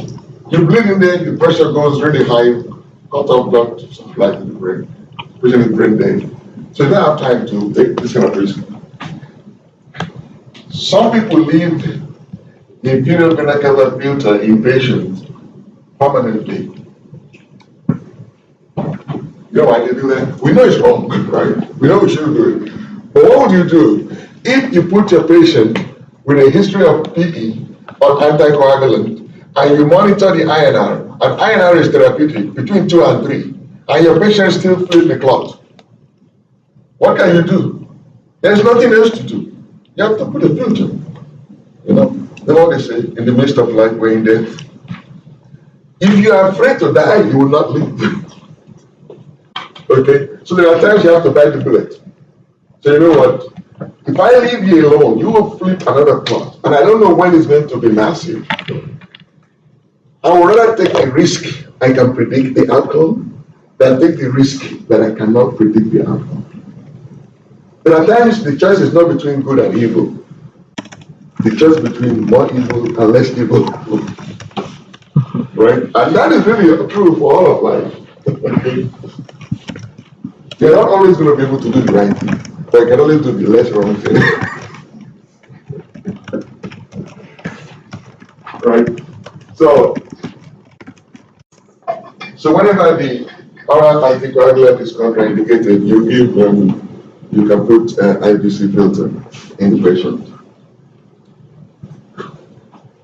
So we do have surgical options, but generally they are for chronic conditions. When it is chronic thromboembolic pulmonary hypertension, when the pulmonary hypertension is due to chronic embolism, as in sickle cell disease, lupus, systemic lupus erythematosus, rheumatoid arthritis, and all those protein C, protein S problems, they have thrown little clot over time, and now they have pulmonary hypertension. Yes, they have surgical option, and that is actually very good. Because see, once you evaluate them for operability and they're operable, you operate, you can do pulmonary endarterectomy. If they're not operable, again, you're back in that counseling, right? Just get rid of them. Okay. And that is percutaneous transluminal pulmonary angioplasty. Pretty much what we do for the heart. Okay? All right, I think. Good. Any question? Yes. Compare that together from placement. Filter. Yeah, are they in the hospital the whole time? Oh no, they just put it, it's very easy to put, very easy to put. So you're saying, there's also like, walking and exercise. No, they don't do, they live on, normal life. Yeah, it's not, we used to think that, oh, you have a clock, take it easy, yeah. The clock are so adherent to the wall that they don't need this clock. We don't even know why they dislodge, honestly. You know, but IBC filter does not stop you from doing what anything. Okay? Because it's in the inferior vena cava, buried within the, you know, the inferior vena cava is right against spine, right? So it's not like to the surface where you can punch it or something. Of course, you may not play football and contact sport if you have IBC for obvious reasons, right? But you can do everything else. Actually, because we anticoagulate for 3 to 6 months, once the risk is over, because what happens most of the time is when a clot forms inside the blood vessel, the coagulation system is responsible for forming the clot.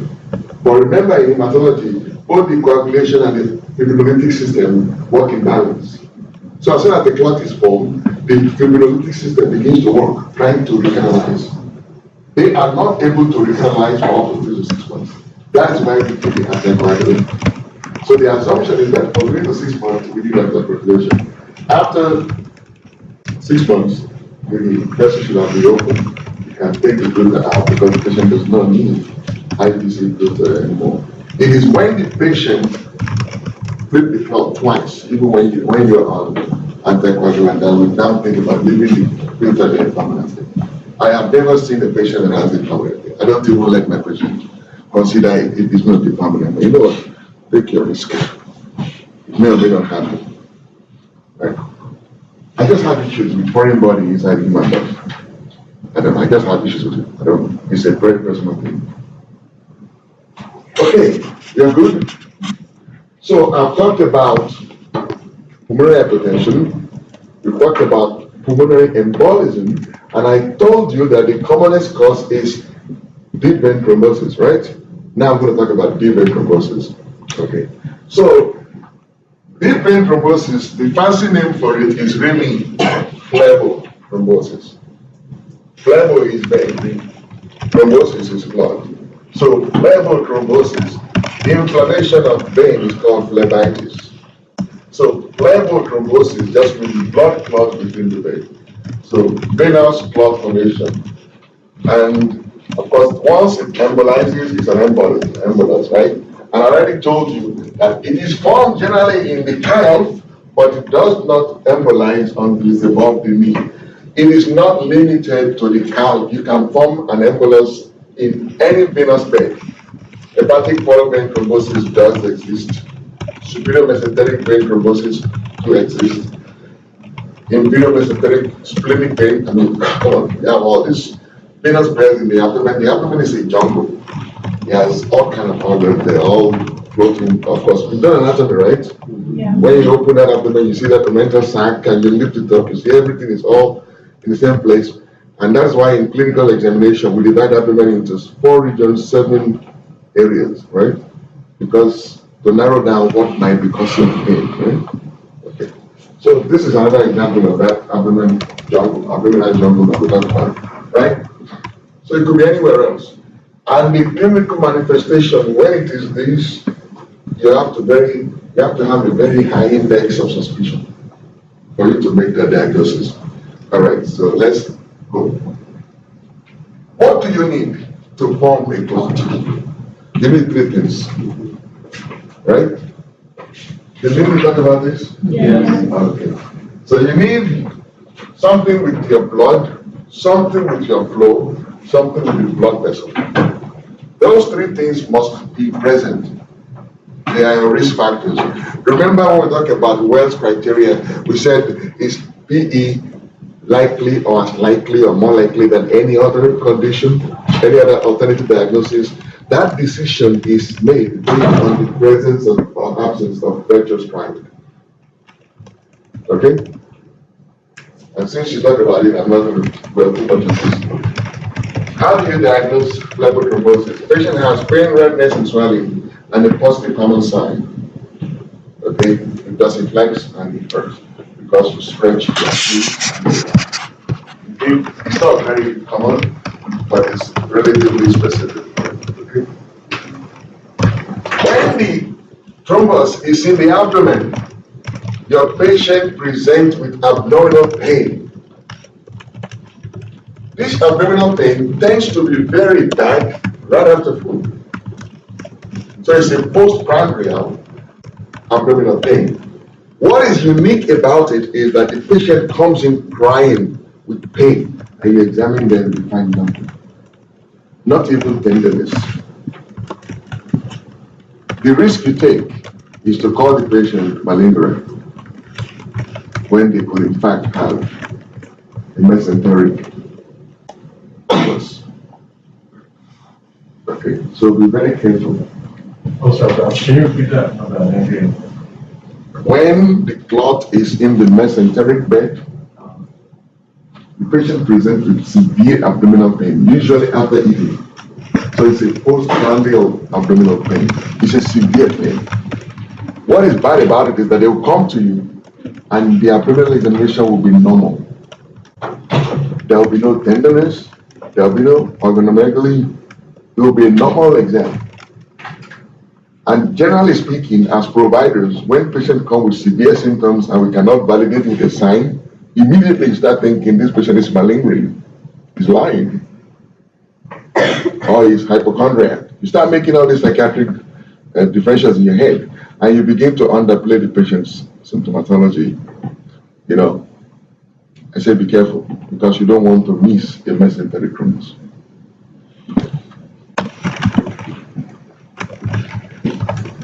So, we have another Wells criteria for diagnosing PVD. If the patient has all these risk factors, don't waste your time trying to memorize everything there. All you really need to remember are the vectors triad. Because all of this is vectors triad broken down into different disease diagnosis, immobilization, varicose vein, yada yada yada. Just give 111 and score 2. Basically, what you need is Wells score of greater than 2. When Wells score is greater than 2, that means you have a 53% likelihood. That means you should exclude it. You should do a diagnostic test to make sure your patient does not have it. Because if you have more than 2 Wells scored, you're very likely to have PVD. You should go for confinement. You can't ignore it. If it is between 1 and 2, then you need another test. That is when you do D-dimers. Remember, I just told you that clot formation and clot breakdown, they proceed hand in hand. So if somebody has formed a clot anywhere, there will be evidence of cross-linked fibrils in the system. We call those cross-linked fibrils dimers, D-dimers. Okay, you know, in healing, body lays down fibrils and then cross-links the fibrils, right, to make it stronger in the mesh. As that is going on, the fibril is also being broken down by the fibrinolytic system, so everything works in balance. So when there is a clot anywhere, the patient will have an elevated level of D-dimer. D-dimers are cross-linked fibrin degradation products, they're called LDPs. Okay? When it's less than 1, less likely this patient doesn't have PVD. Okay? How do you really diagnose it? Well, gold standard, contrast venography. But guess what? It's expensive and invasive. Nobody does it. But it's the gold standard. Most of the time, from duplex ultrasound, you can diagnose PVD. Okay? And then you will treat it, and the patient will be fine. How do you treat it? So what I was telling you, early ambulation. Early ambulation. Before we used to say, no, you have a clot, bed rest. No! Bed rest only encourages the propagation of the body and makes embolism more likely. So what we do these days is tell the patient to keep moving. Even when they cannot move, we use what is called intermittent pneumatic compression. You've seen this in the hospital. When you visit people, they have this thing like a balloon around their leg and they push it and the plates. The idea is to squeeze and push blood, keep blood moving, right? And then they have all these graded compression stockings. And you treat it, again, to prevent proximal thrombus propagation. Standard 3 to 3 months duration, because you hope the vessel will recanalize by then. If your patient is a thrombophiliac, like protein C, protein S type of a patient, you may actually treat for up to 6 months. Okay, but generally speaking, 3 months is what it takes for the vessel to recanalize. Okay? You know what I mean by recanalization, right? To reopen, to make a hole again. Oh, stop this, man.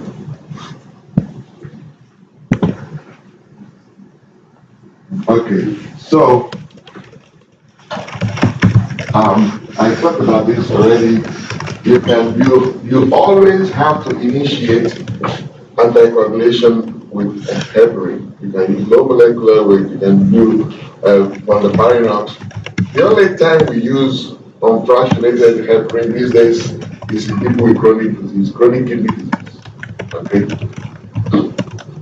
Because you need a good kidney to use low molecular weight on the Barinox. And you maintain with coolin and add these NOACs that you can use. And you always want to keep your INR between 2 and 3. Well, what happens if you cannot anticoagulate? You're messed up. You do serial Doppler and you monitor the clot and you hope and pray that it doesn't go above the knee. How do you justify that? Well, the truth is, there's a 3% embolism related mortality associated with distal difficulties. Even though we don't consider distal below the knee dangerous, it's not because they are safe. It's just because that they are less risky, they are less likely to embolize. They carry a 3% risk of embolism. So yes, we can live with that. Okay? As healthcare providers, you're always going to balance risk and benefit for the rest of your life. For people. That's why you have to really know what risk you're taking and for what benefit. If you are lucky to find a patient under 2 weeks, you can actually, and you can get a vascular surgeon, if you have a vascular surgeon friend, you can actually refer them for thrombolysis. And if it's less than a week, they can actually get thrombectomy. Why do you think you can only do thrombectomy within a week? Because the clot becomes adherent, so adherent to the vascular wall that you can't get it off the wall after 1 week, right? You have to break it down, okay? And this is how you do it. Thrombolytic, you put the catheter there, you inject the medication to scrap, to break it down. Thrombectomy, you put your catheter in through the clot, inflate the balloon, pull the catheter out, and on the way out, the catheter drags the clot with it. Okay. But if the clot is so adherent to the vascular wall, what you can do is to rip off the vascular wall, and your patient will be dead. That is why you don't do thrombectomy when it's more than a week. Okay. So thrombectomy, thrombolytic, if you get the patient sooner. But unfortunately, most patients don't come to you in 2 weeks. They will first of all they will sort it in empty salts, they will elevate it, they will pray, they will go to crusade. It's when all those fail, they will be our last resort. Okay. So I've never referred anybody for this because they always come after that. Okay, again, we talked about the cerebrovenous filter.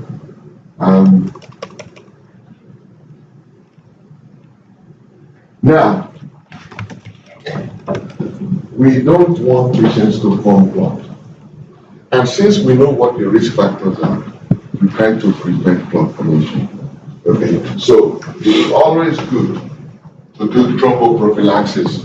And these are the major indications. Again, don't bother yourself trying to memorize this list. Just remember Vetter's triad. All of this fit somewhere in that triad. What you don't want to do is to put people on PVD prophylaxis for varicose veins.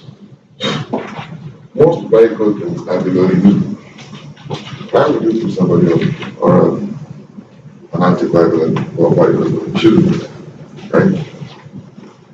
I don't do it if somebody has a history of heparin-induced thrombocytopenia, spinal trauma, hemorrhage. These are contraindications to oral anticoagulants or DVT prevention. Okay. Now the question is this.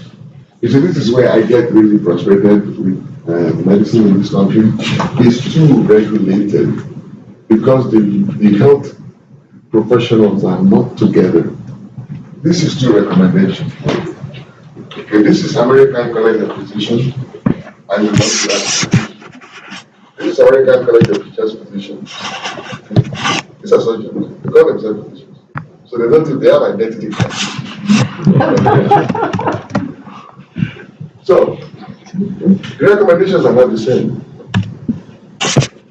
We all agree that we should assess the risk and we should initiate prophylaxis in medical patients unless bleeding outweighs risk. Yeah, if somebody's in a hospital and they have risk, they're going to be there on their back for a while, yes, you give them, look for them. You don't agree with that. The major difference between these is the mechanical prophylaxis. The surgeon behind mechanical prophylaxis, for prevention. Okay, we don't. Bottom line is that generally speaking, people don't this, but they test you on whether you recognize the indication for it. Because what you do for the prevention depends on where you are and who you're working with. But do you recognize the need for it so you can figure out what whoever you're working with or whatever the system is that you're working in, what is the protocol for DVT prevention? That is important. Okay? Good. We have time for some questions. All right, so what is the commonest electrocardiographic manifestation of pulmonary embolism entirely? The commonest. Sinus tach. Good, sinus tachycardia. When the primary pulmonary hypertension is an elevated pressure in which of the following pulmonary vessels?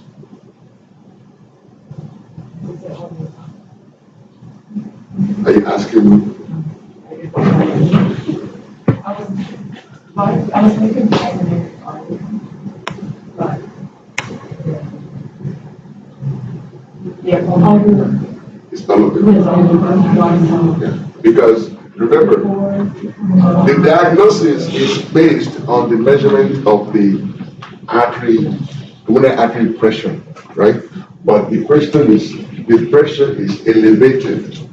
The pressure is elevated in the veins, in the artery, in the capillary bed, depending on where the level of pressure is, right? But the diagnosis, because we really cannot measure the pressure in the capillary device, but the diagnosis is based on elevated pressure in the pulmonary artery.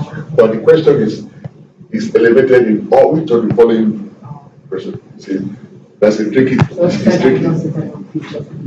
Diagnosis, yes, it's only made in the artery because that's the one you can access. But the pressure is elevated in all the pulmonary vessels. Got it? Yes.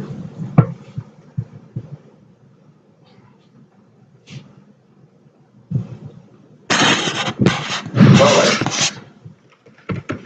Alright. So we're going to match the numbers with the alphabet. How many numbers? Good. Wells criteria. Lumbar thrombosis. Good. Westermark sign. That would be,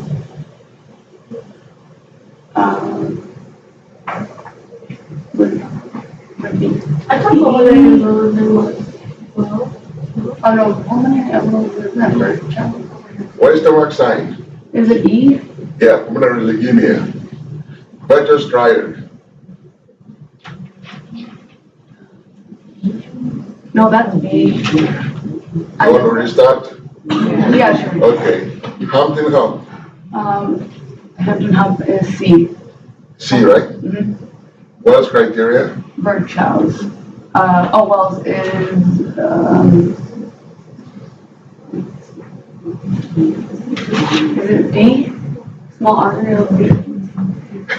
Pulmonary embolism. Okay, two is pulmonary embolism, right? Yes. What's the mark sign? B, Breathless triad, B, chest pain. D. Or, Good. yeah. You see, what I expected that. I expected you to stumble between this and this. Well's criteria is for embolism. Okay? Virtuous is for phlebotomatosis. The risk factors for forming a clot is virtuous triad. Okay? The probability for embolism is Well's criteria. Okay?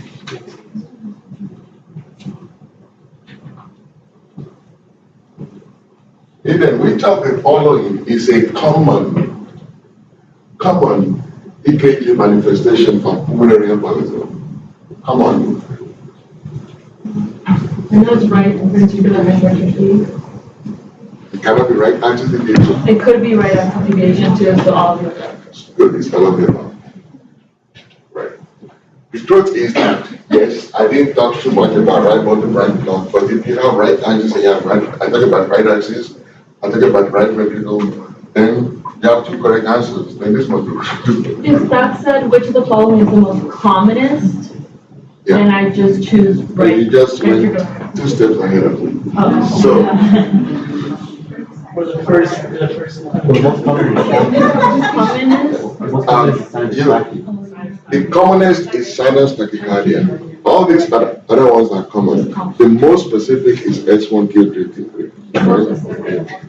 All right, Terrika, what is the most likely diagnosis in a 28-year-old female seeker who presents with a 3-month history of chest pain and shortness of breath? She had no cough, no fever, no abdominal pain. Physical examination is significant for sinus tachycardia and a loud pulmonary component of the second heart sound.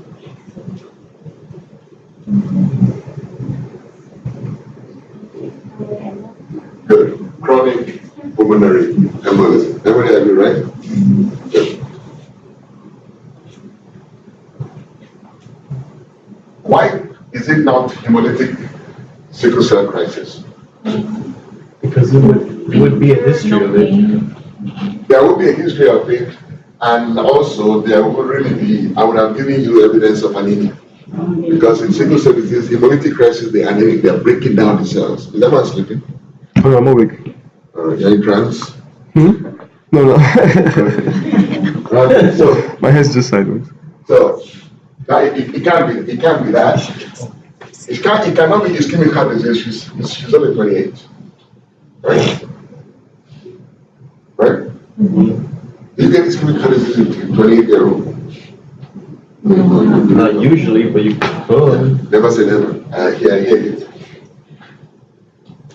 Okay, David. So you're going to match the therapeutic strategies on this side with the most appropriate treatment on the right. So you have the intravenous filter placement, commodine, endothectomy, heparin, and catheter-directed thrombolysis. What would you give this 36-year-old male sickle cell disease patient with chronic thromboembolic hypertension?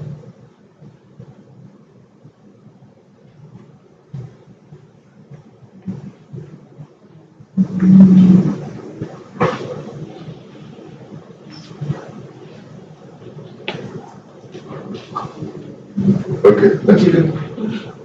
What would you give this 28-year-old pregnant female with DVT? Good. What would you give this 42-year-old male with massive pulmonary embolism? Okay. What would you give this 50-year-old female with a second DVT on therapeutic anticoagulation? Exactly. What would you give this 48-year-old male smoker with DVT?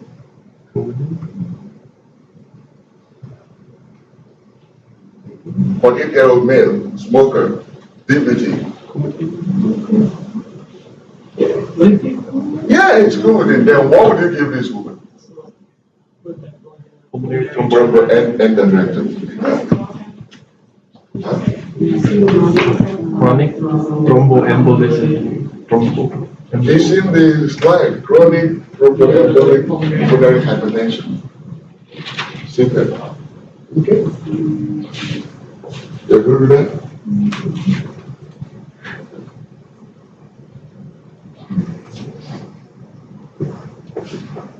Christian, which of the following electrocardiographic manifestation is most specific? That's what you. Exactly. See that question, right? Boss. Oh, please. Boss, what is the most appropriate indication of echocardiography in a patient with pulmonary embolism? When would you do echo in a patient with PE?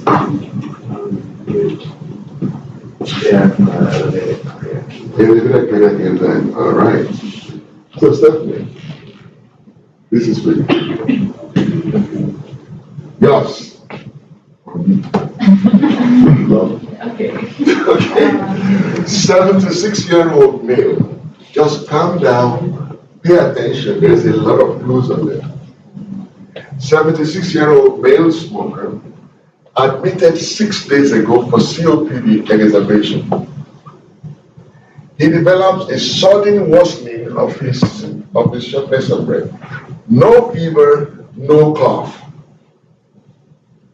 Physical examination is unremarkable, except for a pulse rate of 120, occasional low-pitched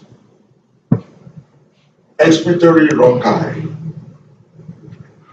Peak flow reading 230. His baseline is 240. The repeat chest X-ray that was done is not remarkably different from his admission chest X-ray. Based on this history by itself, what are you thinking?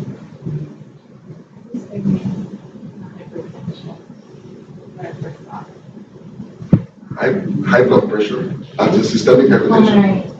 Pulmonary hypertension.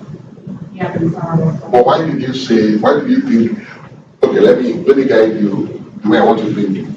Do you think this is COPD exacerbation? Is this guy getting worse as a COPD patient on admission? No. Why would you say it's not getting worse?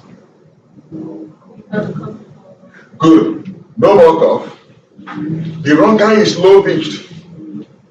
When the COPD is bad, it's a high pitched wrong guy. Low pitch is, the airway is wider, right? Good. So this is, and then look at his peak flow. It's 230, his baseline is 240. So this guy is having an issue. His chest X-ray does not show any new infiltrate. So for sure, he did not have hot like pneumonia, right? For sure, this is not COPD exacerbation. Chest X-ray is not remarkably different. This is not pulmonary atelectasis. So the only two options is E and C. Then you go here.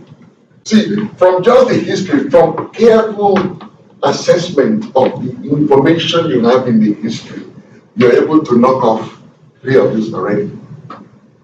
So now the choice is between PE and none of the above. And they give you the blood gas. Is there a respiratory failure there? No. PO2 is 50. Normal is 80. So what type of respiratory failure is this? That is type 2, right? Yeah. Because oxygen is low and CO2 is high. Right? So it's type 2 respiratory failure. Now see, what are the 2 causes of type 2 respiratory failure? Hypoventilation and COPD, right? Okay, good.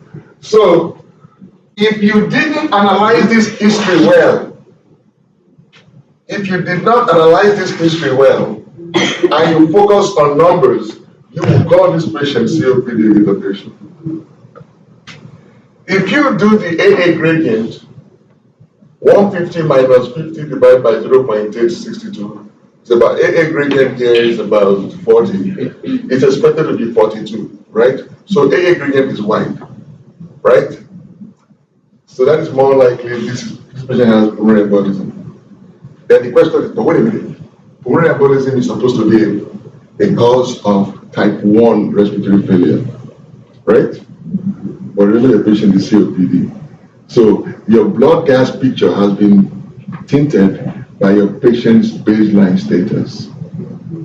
You have to be able to drive through the fog. Okay? You understand it? So this is I like this question. I mean, I was at my best when I was sitting. Because you see, I like it because this is a question I want you to pay attention to. Because there are two lessons here. In exam, every information is important. And you must recognize it. Right? You see, if somebody goes out of their way to give you the pitch of the wrong guy, it's because that pitch is important. I could have simply said, positive respiratory wrong guy. Right? I put here no cough. I mean, chronic bronchitis cough. That's what they do. Right? So, and then, but if you jump quickly to calculation, like many of you do, those that are good with mathematics, they jump quickly to calculation, type 1, type 2, the AA gradient, and if you pay attention here, you will see a type 2 failure. You'll be like, okay, there's no hyperventilation, but there's COPD. And then you will compute AA gradient. AA gradient will be wide, and you'll be like, oh, definitely COPD. But it's not about numbers. Look at the patient. It cannot be COPD exacerbation because, one, no cough, wrong guy is low pitched, the guy is very close to his baseline. They have already treated him. Now he's flipped a clot. That is the reason. You understand it now? Good.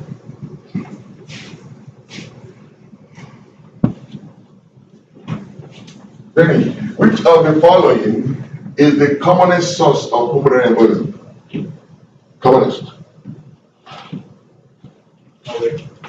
Pelvic thrombosis. Good.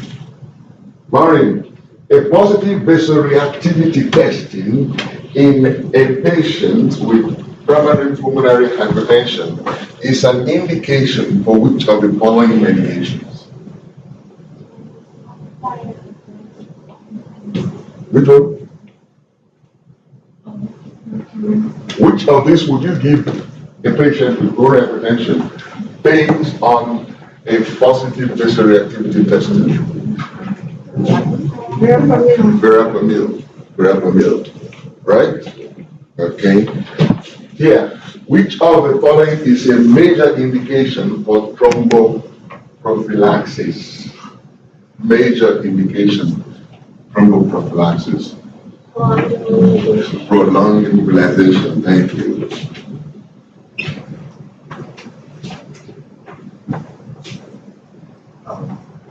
Kara, what is the most appropriate diagnostic test in a 68-year-old male hypertensive diabetic admitted 9 days ago for multiple long bone fractures, who presents with sudden onset shortness of breath?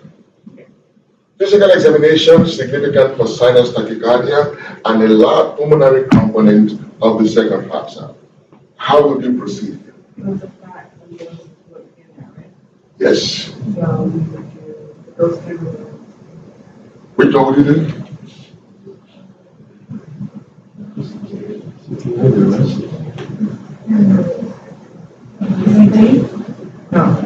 Who would do CT? Who would, I mean, look, you think this is a fat embolism, right? Yeah.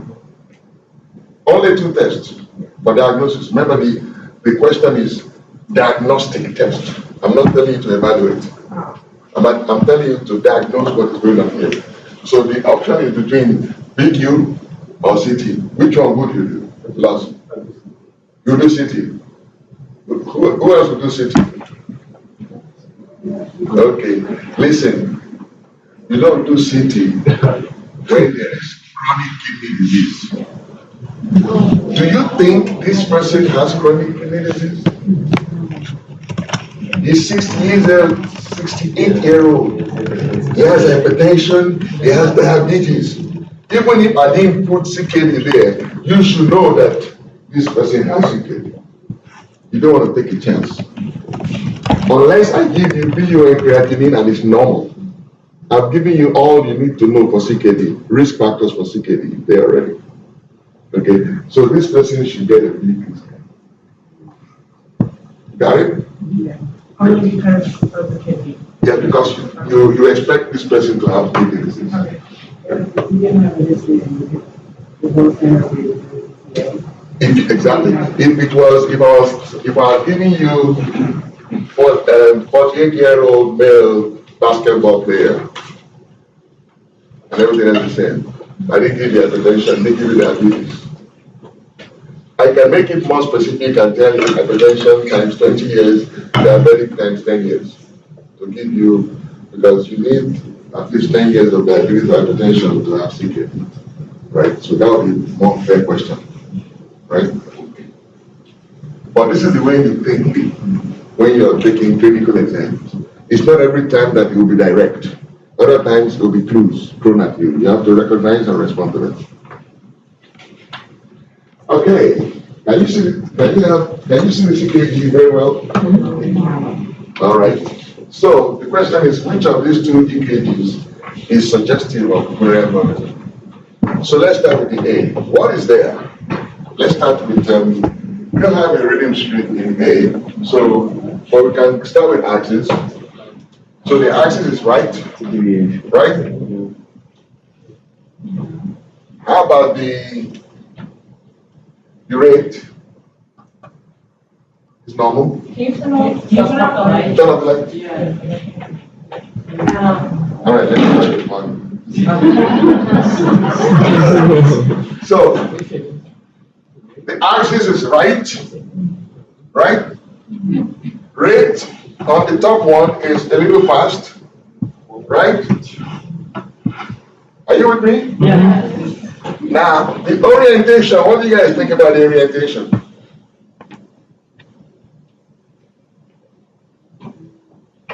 Orientation is fine, right? Because it is completely inverted in AVR. Look at the P, look at the T, look at the QRS.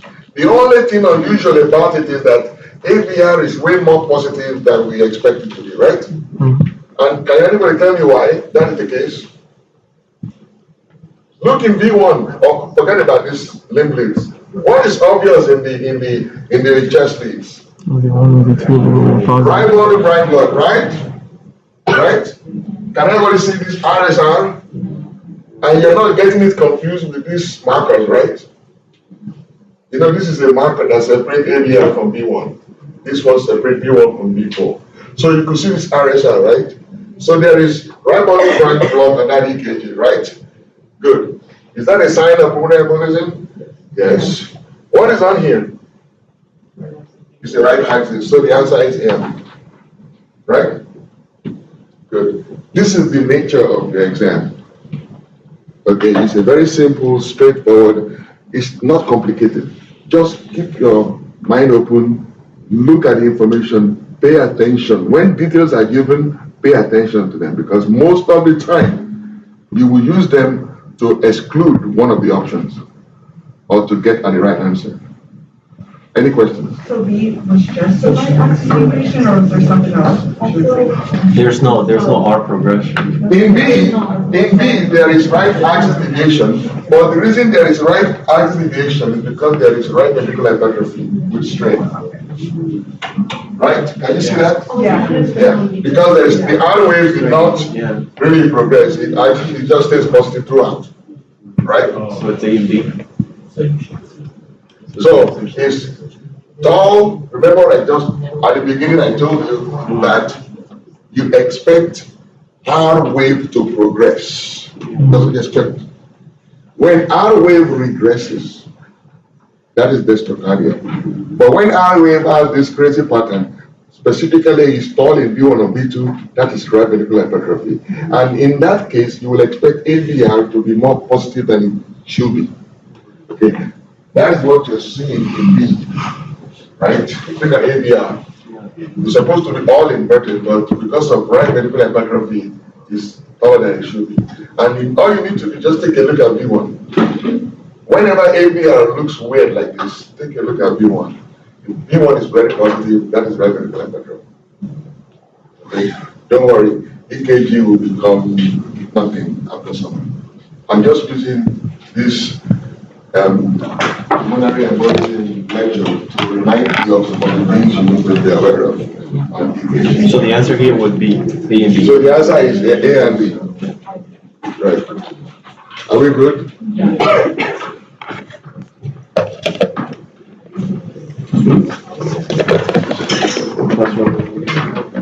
What do you guys have now?